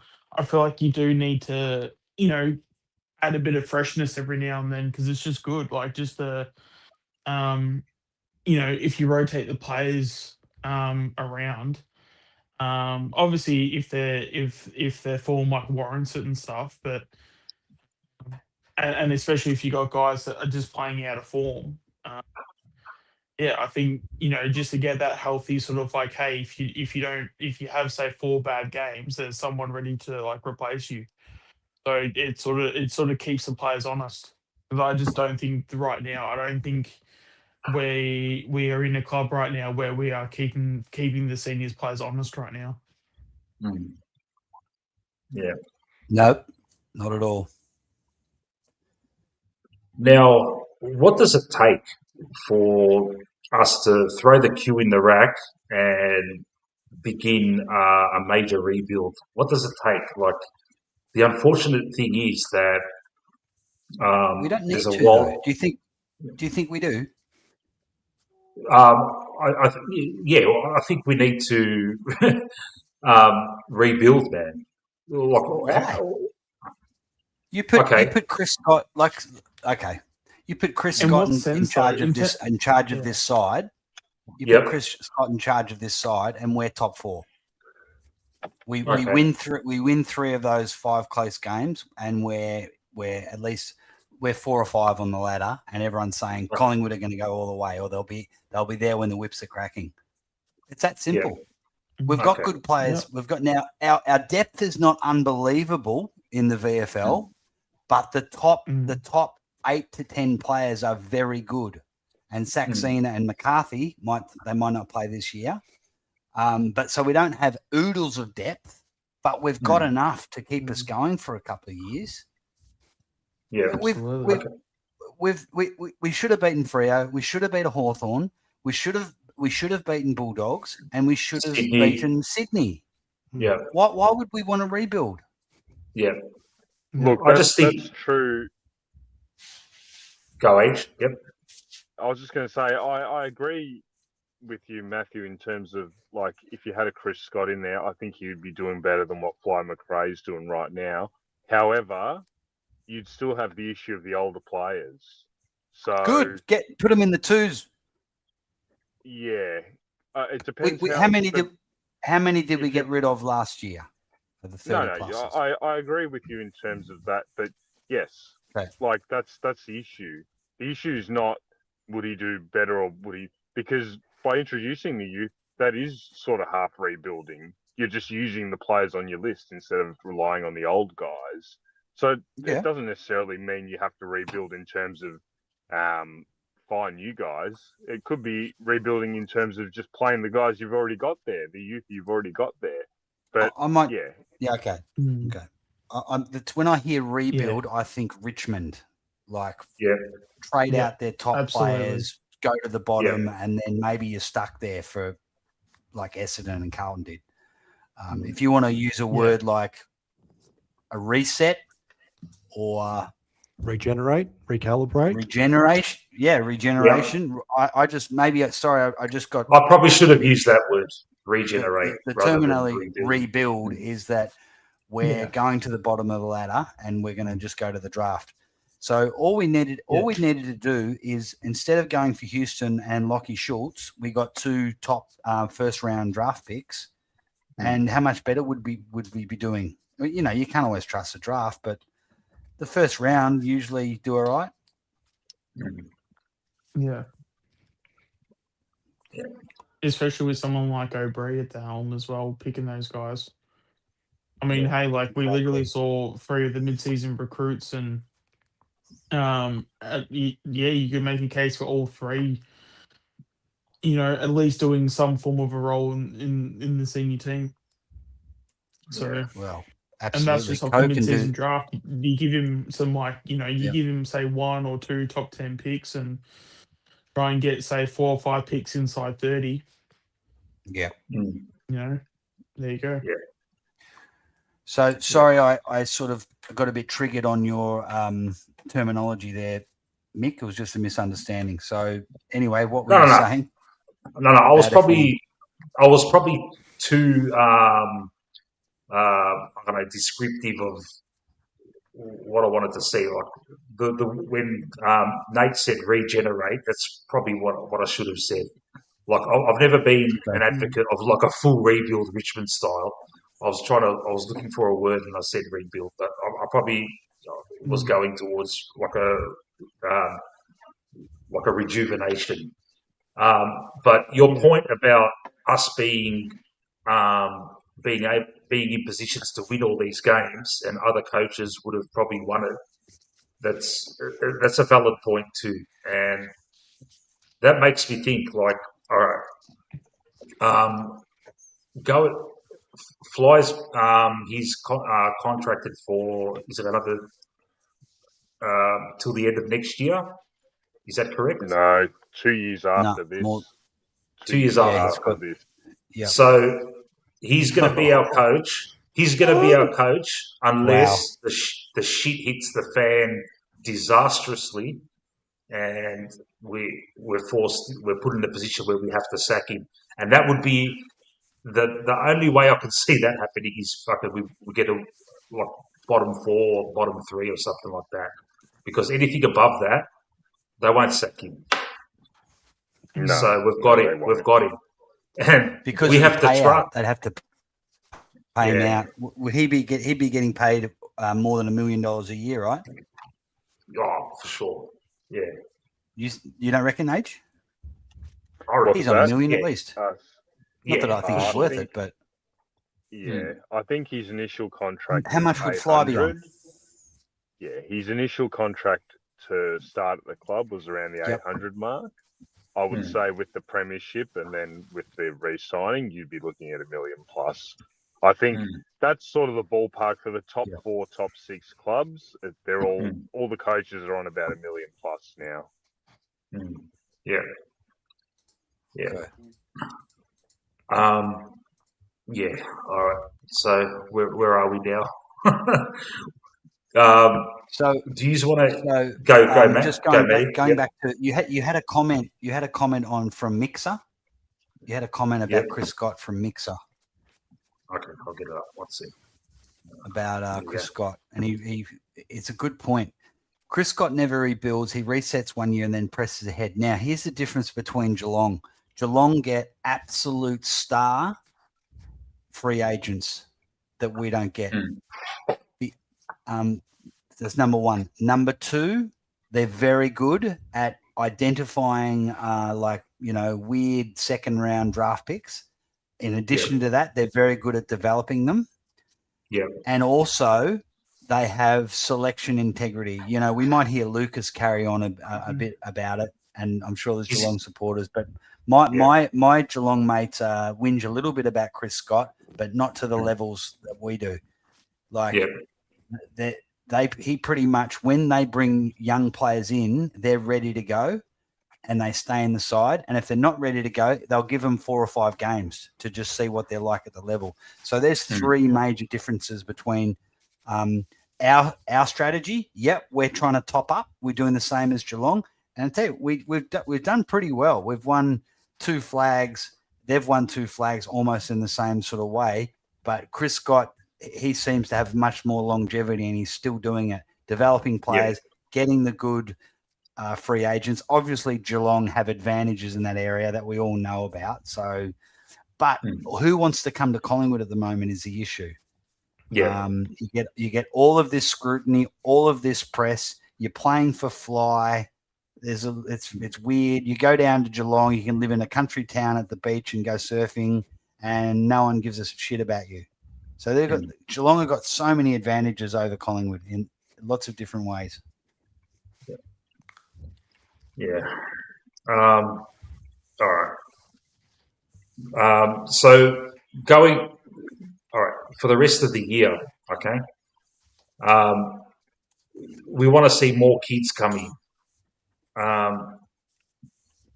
Do we, I don't know, we're not going to get rid of, we've got Flight, so we've been critical of his game plan and his strategies, like long up forward and all that. Yep. Yeah, I know. Is that Chrissy Talbot? Ned Long up forward. Let's talk about Bizarro world. I was going to bring up something else, but we may as well talk about that because it's been 4 weeks now. He has not played one good game up forward. He hasn't. It's unbelievable. He hasn't hit the scoreboard. He can't take a pack mark. He's not a good kick for goal. Even if you put him up forward to play as a defensive role for an opposition defender that runs a lot, he can't do that either. We've tried him, what's his name? Stewart and Lizard still run amok. So what's going on, Fly, man? Seriously, I cannot remember a situation where so many of us are absolutely bamboozled as to why he's doing that, and he just persists. It's just the players themselves must be thinking, what the fuck is going on? It has to be an internal joke, surely. Last night, it's gaslighting. It's gaslighting. I'm sure it's. I'm sure. Not only is he gaslighting us, the supporters, but he's gaslighting West and Buller. Take long Buller plays play down Buller or forward, West. we win tonight. Yeah. And it is. You're trying to find a position. This is what annoys me. You're trying to find a position for a bloke that hasn't shown enough to deserve consistent ones football. That's the thing. It's Awful. different if it was a week or two, and then it's like, okay, you're going to put him back in his preferred position. But now you're looking at 4 or 5 weeks of just really poor performances. I'm just not sure what he's given us. I like to look at things more from an impact perspective rather than, disposals and goals and that. But he's given us neither. So I'm just not sure. I think he should be. Look, there's been injuries. It's probably saved him here and there. That 1 week where he was managed or whatever, he can take into that what you wish. I think pure and simply the experiment's over. If you're not going to play him in the guts for the whole game, he can't play. Drop him. Yep. Yeah, that's all, man. Because in the guts, we're persisting with Ed Allen and Angus Anderson. Long is a similar type, and I would persist. I'd rather persist with Ed Allen in the middle than get Long to go back in there. And Anderson's mate, he kicked 2 goals last night, didn't he? So he hits the scoreboard too, as well as being an inside mid. Long's got to get dropped, man. We have Are you to. guys? Are you guys? You would be Mick. Are you guys old enough to remember the Twilight Zone, the TV series? Yes. Yeah. There was an older version, and then they brought it out a couple of times, and they made a movie about it. And basically, the episode starts, and it's just a normal everyday family or whatever, and then there's just something really weird is going on. But basically the premise is everyone in the world or the neighborhood thinks it's normal, but the protagonists are like, "What the fuck is this?" And I feel like Long Up Forward is an episode of the Twilight Zone where maybe there's like us, there's 100 Collingwood supporters, and we're just like going, why is Ned Long up forward? And it's like, oh no, maybe they're trying him out. And then it goes on for like week after week after week, and he's still down there. And we've got West and Buller in the VFL. We're just like, this is the Twilight Zone. Yeah. A good comparison. Go, Age. You go, Mick. I'll just quickly say a good comparison, and I was there live last night, was Geelong are playing Jack Henry forward as a defensive forward, but he's actually doing pretty well. Like he's showing a lot more than what like a Long is. Now Long's not even playing like a defensive forward role. He's playing like a bloody key forward role or something. Yeah. I'm actually not even sure the role he's playing, to be completely honest. But whatever he's doing, he's providing no impact. So I think it's time. Again, it's just there's others that you can put there that'll do the same with a higher ceiling. I think Matt's right in the sense that it feels like you're being gaslit because he's just like going to persist with this guy until it finally works. But it's just not good enough. He hasn't proved enough and shown enough. So time to have a spell. And you got to look at it this way, okay?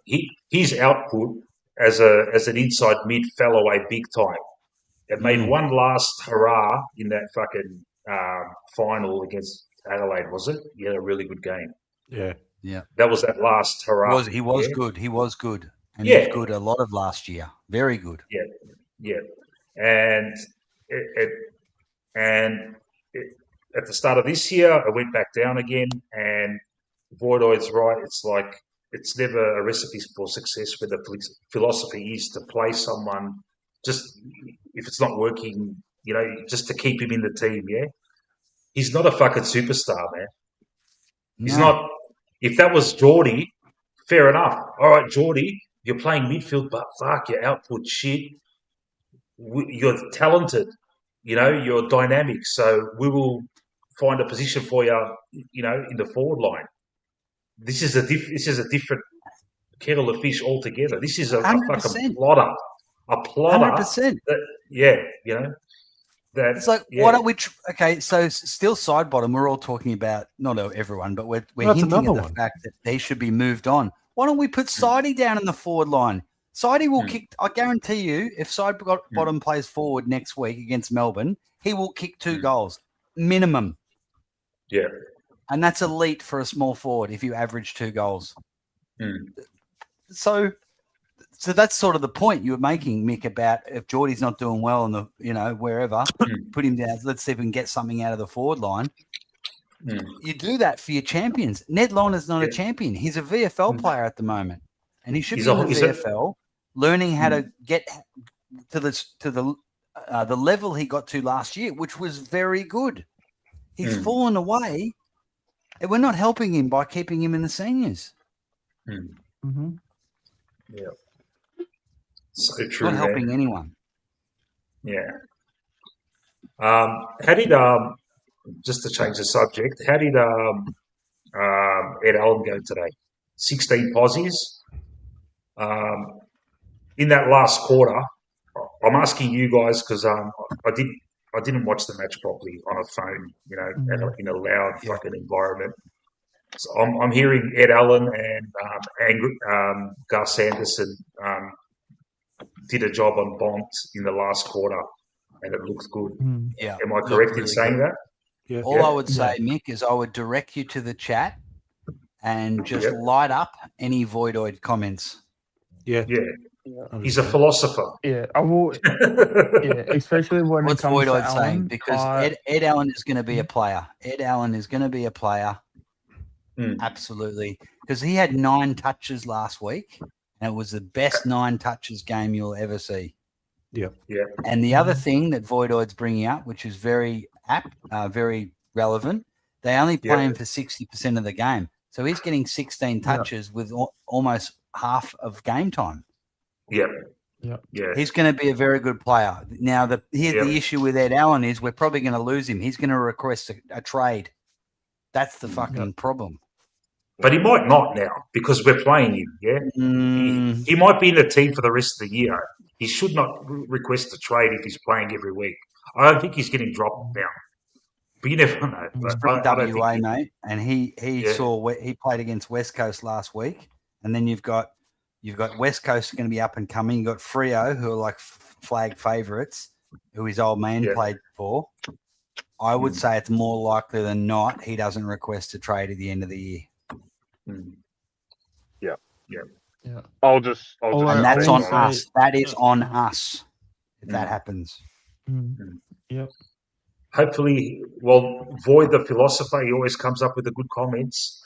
Set him up with some girl, mate. A Melbourne girl. Well, I guess another sign of a great coach then is, let's say Ed Allen leaves and then thrives at another club. That's another indicator as well. Like if other players leave and thrive, then you know you're fumbling these players. So yeah, it's definitely watch this space with good old Ed Allen. But I don't think he'll crack. I don't think he'll crack Freo's best 23 though. Maybe West Coast, but not Freo's. No. I One will thing say I'll this as well with too, Ed- because you go, You go, Age. Sean. I was just going to say, don't look too deeply at his possessions and stuff like that because, time on ground's an issue with Ed at the minute. Shout out to Jared Wade. But, he's showing enough now that we can see the improvement.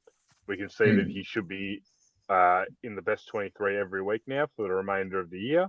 I see no reason why he should be dropped from this point forward, and at least we'll know. That's the thing. So if he does want to stay, at least we'll know at the end of the year if he's capable now. If he gets a 10-game block, we're going to know. And it'll be disappointing if he leaves, but we'll have to point the finger at one man and one man only if that's the case. Yep. Yeah. And just to finish off of Alan as well, one of the things, and I'm actually surprised that hasn't been touched upon, but I guess I've been the one that's been talking about it. There was not one moment that I saw Ed Allen do at any point, and it was be timid.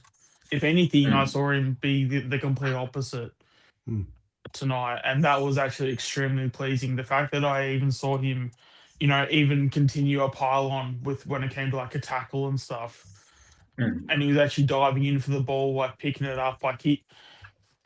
Yeah, if you told me that Ed Allen was timid today, I'd be like, where? Because the attack and intent that he had tonight, it was actually incredible, and it's been what I've been asking for ages. Because now that he's obviously gotten a few games under his belt, and he's not scared to put his head over it, he's not scared to, go in and like win his own football. That's what you need to see, because that's going to be the thing that's going to build over the next few weeks, and you're probably gonna see him play a game whether if he gets 80 to 90% game time, because it's gonna happen eventually. It has to, surely. Where he's gonna get your 25 and like 30 disposals. And the day is going to come. It's just Fly just needs to put him on the field, and it's always like funny too, because I'm pretty sure Fly even said himself that Ed Allen was our best runner in the club. Was it last year? Yeah, I've heard that. That said. So why we're playing him 60% on field is fucking baffling to me, because he has no issue running all game in the VFL. And he's getting 25, 30 disposals there. So It's Jared And Wade. It's just Mm. it doesn't matter Fucking really who dickhead. it is at the end of the day. You just got to fucking play him. Like, and 'cause, yeah, it's that's what we were it saying doesn't at the matter if it's start Wade. too. Like, it doesn't matter if Yeah. it's Fly. Just fucking play Yeah. the cunt and like put him on the ground. Like, Yeah. And we were saying at the start of the year, it's like he was languishing on the wing, and just play him in the guts for a set of 4 or 5 games in a row, and we'll start seeing things. And we are seeing things now. And we've got to give Voidoid kudos, man, because he's stuck by him. And, you know, he's showing up. He just needs to get more positives. He needs more time on ground. And yeah, he'll probably come good, man. And Voidoid was a big fan of him from the start. I was up and down with him. Some people called him a potato. Yeah, but I've yeah, not always been his biggest fan, but I would always support Void, and what I would say is, yeah, he's not good for us, but if he goes to another team, he'll be good. That was always my.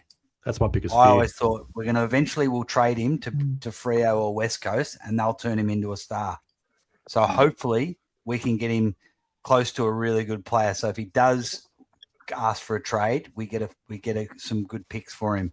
But hopefully he stays with us. Someone said he's got a girlfriend here because he's got, man, look at the physique on him.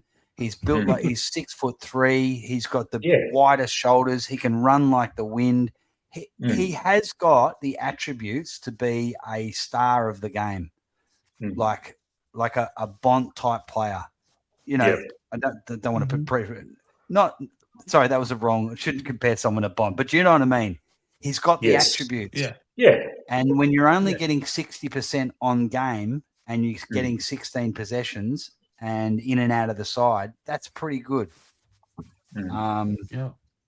He's an athlete, you know. Yeah. His decision making and his disposal is improving by the week as well. Really improving. Yep. Long has stopped. Long's going backward, if anything, because they both had this thing where they would just handball 15 meters forward to a contest. Long's still doing crap like that. Ed Allen is improving week by week and impacting contests. So, did he take a couple of bounces today? Yeah, Josh, he looked good. Except for that one moment where he took those 2 bounces, then he shanked the kick. That's the only negative, the only nitpick in that final quarter. But knowing Fly, he'll pick that out and go, "No, can't have that." But I'll just on Ed. The game is evolving. It's the need for speed, the outside game. You need all of that. Ed Allen is perfect for it, so we got to utilize him more. He'd be perfect working alongside Nick Dacos for the next few years, and that's another gem in the midfield. Then we can find someone else in the trade period. We can regenerate, not rebuild, regenerate. Yes, and also what's unfortunately, because we're losing a lot of these games, Jordan DeGoey is career best form, doing it week after week. We normally don't get this Geordie till like the end of the year and in finals. So early on, I chirped in on the chat. Leaving it all to Nick. No, Nick has actually got a really good partner in Jordan DeGoey at the moment. So we're actually not that far off it in the midfield. Yeah, we're just not getting Jordan DeGoey he had 20 score involvements tonight. Best game I've ever seen him play, apart from maybe that prelim against. He was so influential against GWS in 2023. But as a midfielder, because he had great games as a forward, but as a midfielder, pure midfielder. It's probably second. To that GWS game. Angus Anderson, 9 posies at 63 TOG. I bring him up because, I heard that last quarter he played a bit on Bont as well. I saw his first goal. His first goal from outside 50 was a fucking cracker. Then another one as well. He kicked 2 goals. He hits the scoreboard, Angus. Yes. Why did they fucking arrest him, man? Fucking hell, man. He's a gem, man. Fucking Jared Wade. I sent a video coming up, mate. A Jared Wade themed one. after I get to him, man, I've had enough. Yeah. Mm. Yeah. It's so funny with Wade though, because he actually started actually being like a really good influence at this club, and but I don't know what the fuck's happened like the last couple of years, because he was actually doing good work in 22 and 23, and then yeah, just like everyone else, like he's just a former shell of himself. You just can't trust him to do anything now. I promised to never bring him up on this stream tonight. Just sorry about that. I'm sure he'll come up again, mate. Someone else will. When it happens, I'll just stay the fuck back. Yeah. Rowan Steele, how did he go today? 21 posies. He cracked the 20. Was it a good game? Yeah, it was another this Rowan was Steele another game. But it was another like good Steel game where, because he's had some bad games and stuff where he's starting to regain some form that he had earlier in the year. So yeah, definitely a massive tick in my book for sure. Yeah, and he hits the scoreboard. 1-1 he kicked. Yeah. The Lipinski drop him. It's still What's he doing in the ones? It's He didn't show anything to say okay he's all right in this game. No. Again, it's such a Lipper. Lipinski type of performance. Yeah, it's such a Lipper type of performance. He does enough to get himself the tick, but nothing more. Like, so it's a thing of like, he's done his job, so he hasn't played bad enough to where you can have the conversation to drop him. But fuck, like it's just for a guy that's played I don't know how many games, 150, 200 games, whatever it is. We should deserve more, but we're just not. This guy has so much like. Well, I mean, I do believe he actually has a bit of talent and stuff, but I just don't know what it is. Like we've seen him play really good football, but we just get we just get lukewarm performances after lukewarm performances. Yeah. And then he'll have like some genuinely like bad games too. Like he doesn't. Yep. Yeah, he might get the odd game where he might get like a 25, maybe 1 in every 6. But yeah, he gets you somewhere, maybe like anywhere between 18 to 20 disposals. It'll go at 70, 75%. Like it's just such a fucking boring pick, Like fucking give me Swaddling any fucking day of the week. And that's the thing, all right, just to segue into Swaddling in the VFL. Yeah. It's like, why aren't play him in the midfield for the whole fucking game, man? What's this fucking try him out as a forward because he needs to learn that? Just fucking, he's a midfielder, man. He gets the ball. Fucking play him there. I know why. You know why they're doing it? Because when they bring him in, they'll put him on the forward flank, this high half forward bullshit. He'll get 12 possessions. Especially and then when we can actually drop him. need, those types in the midfield too. But anyway. Can you guys hear me? Yeah, we can hear you, mate. Yes. So that's so they bring him in as he should be playing on the half-back flank, on ball or wing, where he'll get 25 touches plus. They bring him in as a high half forward, which is the hardest position to play on the ground. He'll struggle to get 10 positions, and Fly goes, "Oh well, he's not ready." Straight back to the VFL. Like, does that sound cynical? Yeah. Like, but you could see Fly doing that, right? Yeah. Put Lippo as a half forward, mate. He'll go missing as well. So what are you going to say? There, mate. Yeah, he's. Yeah. Thanks to Adrian and Nate who have left the panel. Thanks, guys. They're calling it a night. All right. who we got here? Yeah, Mick, I might also call it a night too. Oh, the great one. Okay. Yeah, No worries, I've Shawnee. actually got You've had a footy big day, tomorrow, mate. so I gotta make. Yeah, I've Yeah. gotta get some footy in tomorrow, so I gotta make sure I'm putting my head over it because You got to front up for the I've been playing Spiders. yeah. Yeah. Yeah, gotta do my special guest appearance. So No worries, man. All the best, buddy. all good. I'll All catch right, you later, Shawnee. I'll see you guys. I'll see you guys during the week. Yeah. No See worries, you, pal. Sean. No worries. See you, Shawnee. No See you worries. guys. See you, All mate. the best. Jack Crisp, 19 posies. Was it just another Jack Crisp game? He was okay. Perfect description, Matty. He was okay. I'm just going to get He didn't miss Chrissy. any goals. Yeah. I'll get Chrissy Talbot in. He's been waiting patiently. I'm just going to apologise to him. Chrissy, how are you, pal? You know how I was feeling. I said on that stream, I'm really pissed I heard you, off. mate. I heard you, mate. I Hey, had Chris, I thanks. went on. Yeah. I just want to say thanks What's for up? waiting patiently backstage, man. Oh, that's cool. And then I went. I want to apologize to Matt because I went on Anthony's stream. Then I had a rant on his stream. Yeah. Oh, that's all good. So sorry, Matt. Yeah. Yeah. That's I all went right, on mate. Anthony's stream. You I were said, doing the rounds. You were doing the rounds today, Chrissy. You've been everywhere, mate.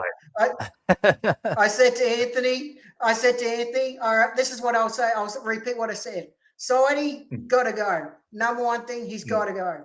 Number two, Long, gotta go. Then I'm saying I was so pissed off. I said to Anthony, why did it take until the last quarter to change it? And here's my number one thing that pissed me off the most. And Voidoid, I agree 100% with you. Why did it take until the last quarter to put Anderson and Allen on Bontempelli?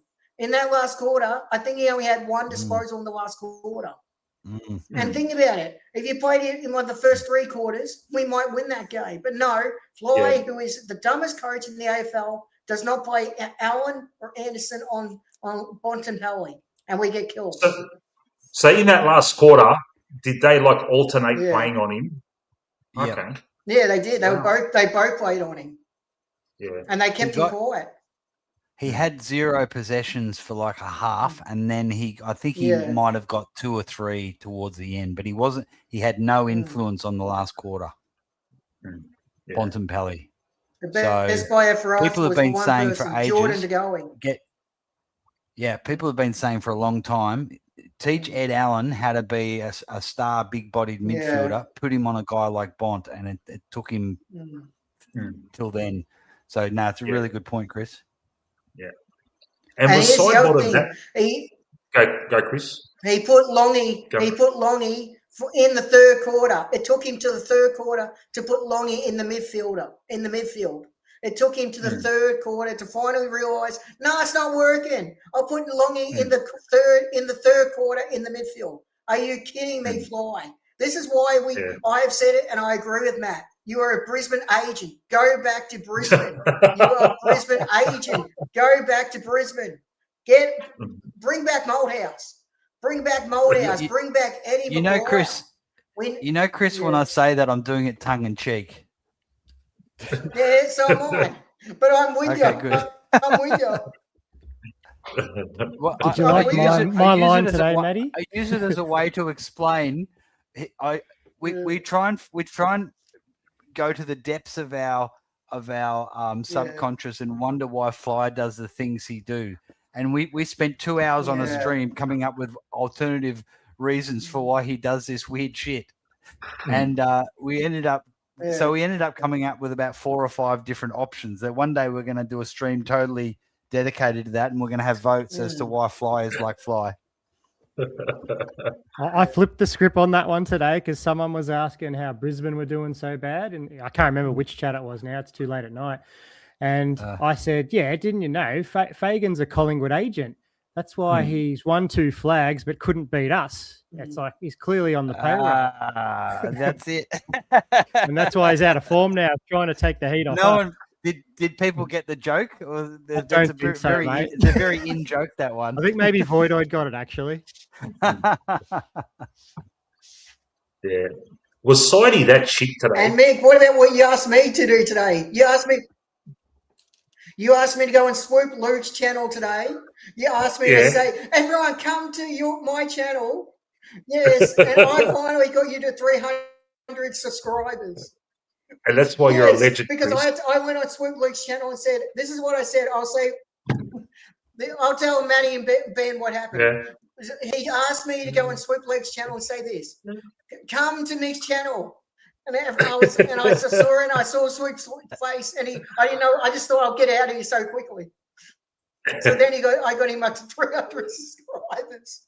You know what happened? No, I'm over Swoop Luke now. Yeah. Come to Mick. That was very naughty of you, Mick, to do that. Yeah, I know it was. We're getting into crazy. We're getting into crazy subject matters during that. And I'll tell you what, all right? The watch along. The watch along, like I'm looking at my numbers, all right? 1.2k people check that. That's a watch along, a VFL watch along. Are you fucking kidding me? And that was because of Chris, man. He got them all over, mate. Oh, man. Anytime, Nick, I'll help you. Hey, get people. That's the most I've ever had on the fucking talking about stream, agents. You're the only agent, Chris. You're definitely a double agent. All right, I was an all right. I admit I was an agent today, but I was not on another stream. I'm saying you're an agent. You're an agent, but you're on the right side. I'm saying we know you're on our side. We know you're on our side, but the Swoop Loop group probably thinks that you're on their side. Yeah. Thanks for that, Chrissy. Anytime. I was going to say, was Sidey that bad today? Like, yes, 100% that bad today. One of the worst plays today. Yeah. He's got to retire. He was that bad. Yeah. All right. Let me see. Bo McCreary, how'd he go? I saw him do this mad fucking run, kind of like horizontal fucking run across the fucking from wing to wing almost, fucking busting through tackles, but then he fucking just shanked the kick, and it was like, fuck, man. So he just a couple of times he got it, and he was just doing his usual bursting through and having a couple of bounces, and then he's looking up, and he had no one leading for him. Absolutely no one. It happened twice. There was, when you get that camera angle that's sort of behind the bars. One sec, Chris. Yep. Go, Matt. Yep. You've got that down the ground look, and you can see what the forward line's doing. Yeah. Harvey Harrison took a mark about 55 meters out, which means he's kicking from 60 meters. Yeah. Not one forward put on a lead for him. Yeah. And you saw Membry just sort of meander back to the goal square. No one led for him. And he went back and got nowhere near it, of course. Yeah. Yeah. And like that mantra of long bombs to Shooter, it actually fucking worked today, huh? Because I saw Shooter take a couple of fucking pack marks. I was surprised. He's had a lot of practice. Yeah. He's got to do it. He's got to clunk one eventually, and he actually kicked straight too. I looked away when he was having shots at goal, and he fucking dobbed both of them, mate. Yeah. No, he was. It was bad today, Mick. Great tackle by Shooter when he. Yeah. Q. Go. He was really bad today. Q was one of the worst players with Q. Yeah. He was one of the worst players today. He was really bad. Yeah. I noticed he was fucking fumbling a lot. He was fucking paddling the ball in front of him. It's like, fucking pick the ball up, man. That's Yeah. as much as we love Q. Yeah, he's been an above average player for us for a long time, but that stops him from being an elite fucking. You know, he does great things, man. For a shortish player, he takes intercept marks and he can run, but the one thing is, and it happens a lot, man. He paddles the ball in front of him and he just doesn't grasp the fucking ball, man. Yeah. And that's the difference between him and the elite players, man. The elite players fucking just grab that fucking cherry, man. But he's just kind of like paddling it in front of him. It's fucking bobbling up everywhere. It's like you just know he's not gonna fucking get this ball, man. It's gonna be a stoppage or they're gonna fucking turn it over or something, mate. Yeah, I think we should trade him. We would get a first I rounder agree. for Quaynor. You reckon you get a first I rounder? agree. Well, Absolutely. He was in the Absolutely, All we Australian would. squad only 2 years ago. yeah. And because teams don't know what Collingwood is doing, they're going to just go, oh, Quaynor. He might just be having a bad year, but I reckon he's got trade value. Absolutely. Yeah. I agree. Yeah. I don't want to trade him, but if we want to get some draft picks in, that's one way you could do it. Well, we missed the boat with Geordie. We can't, as good as Geordie's playing now. Yeah. If we had to do that, we had to do it like a couple of years ago, and we would have got something really good for him.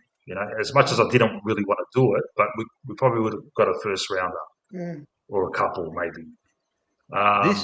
This is yeah. That's a good point, sure. Matt. For sure. That Q. That's I've never thought about that, but yeah. I agree. I agree.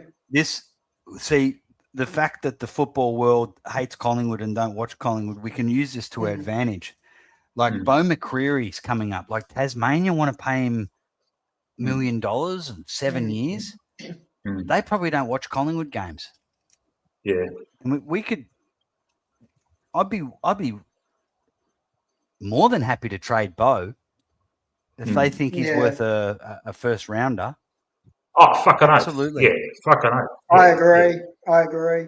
So you've got Bo, you've got Q, you've got Bobby, which is Bobby's probably we're probably lucky to get a second rounder right now. Yeah. Who else?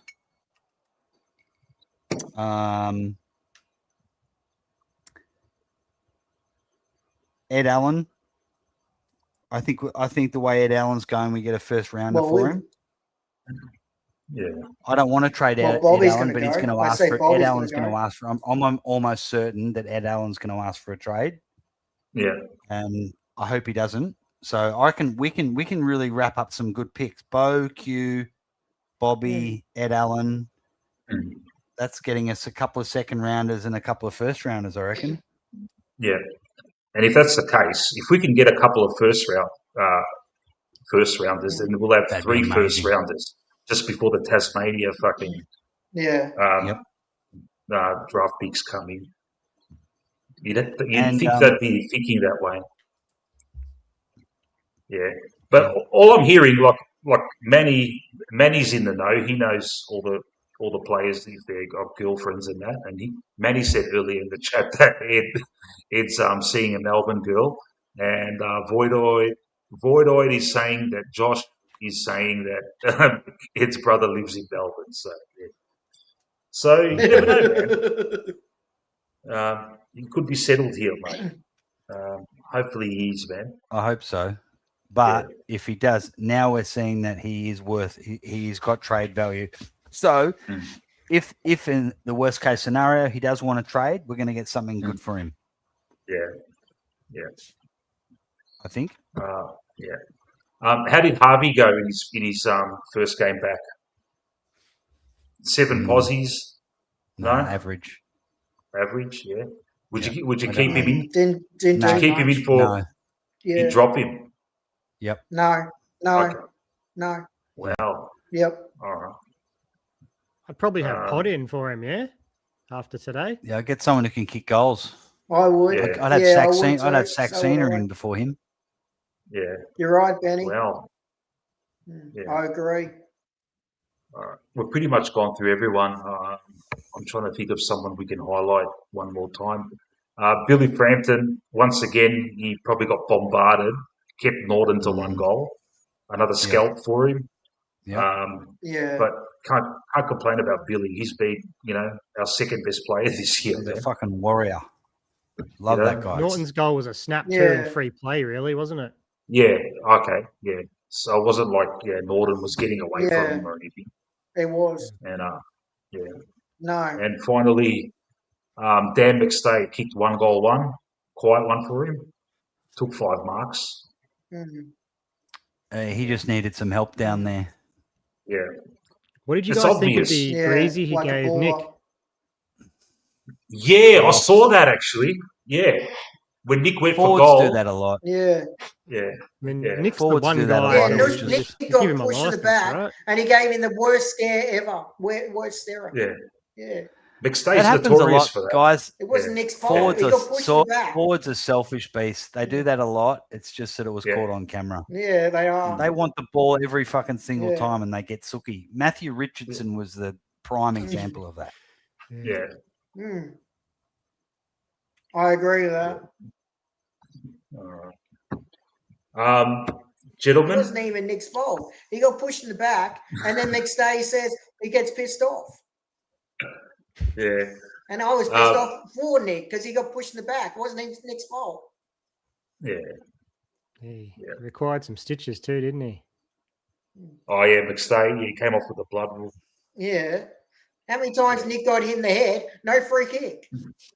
Yeah. Fuck. King's birthday. Fucking hell. We'll see what Melbourne does this week, but I'm taking my daughter Yeah. for her first footy match, a men's footy match.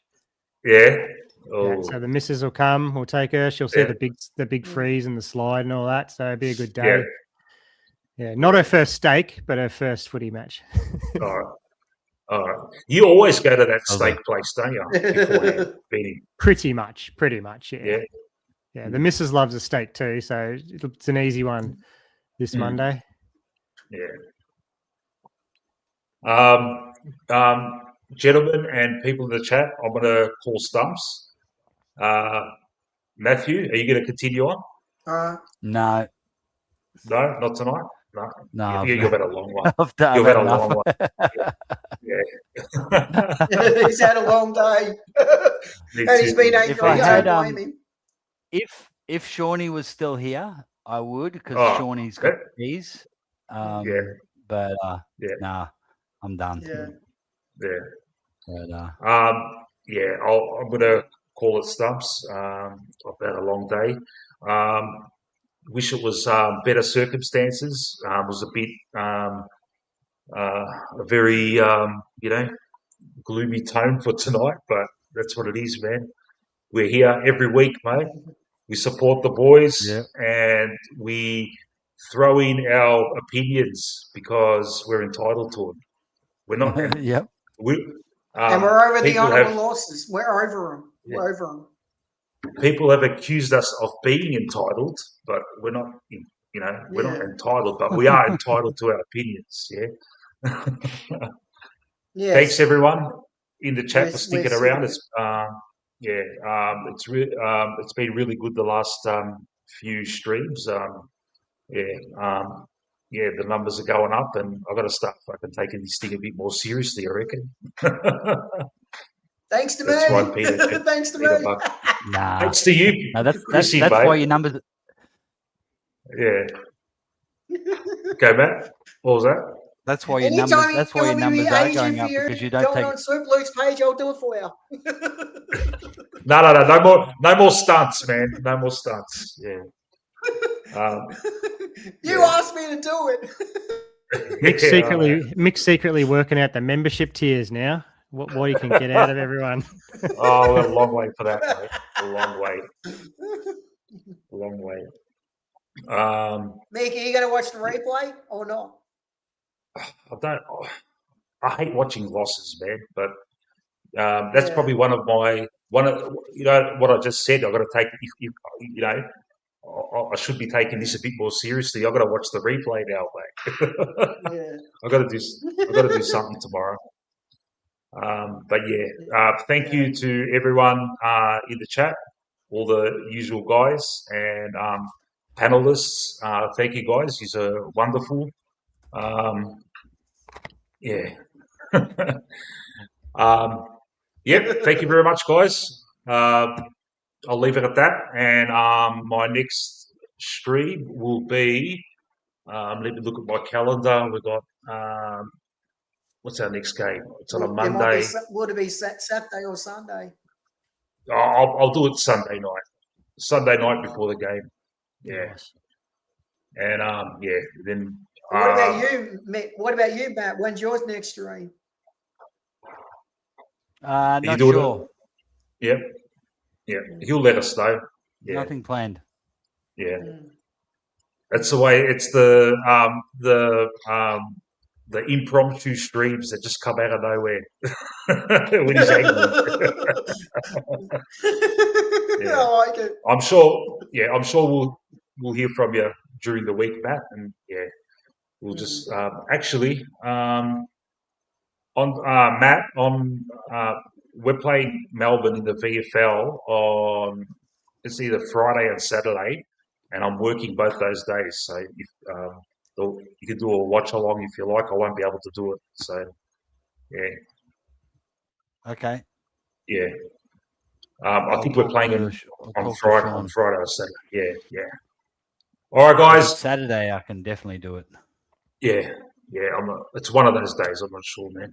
Yeah. Okay. Cool. Yeah. Good idea. All right. Thanks, Benny. Thanks, Matt. Thanks, Chris. And thanks to people in the chat. And I'll catch us all later. And Carla Pies.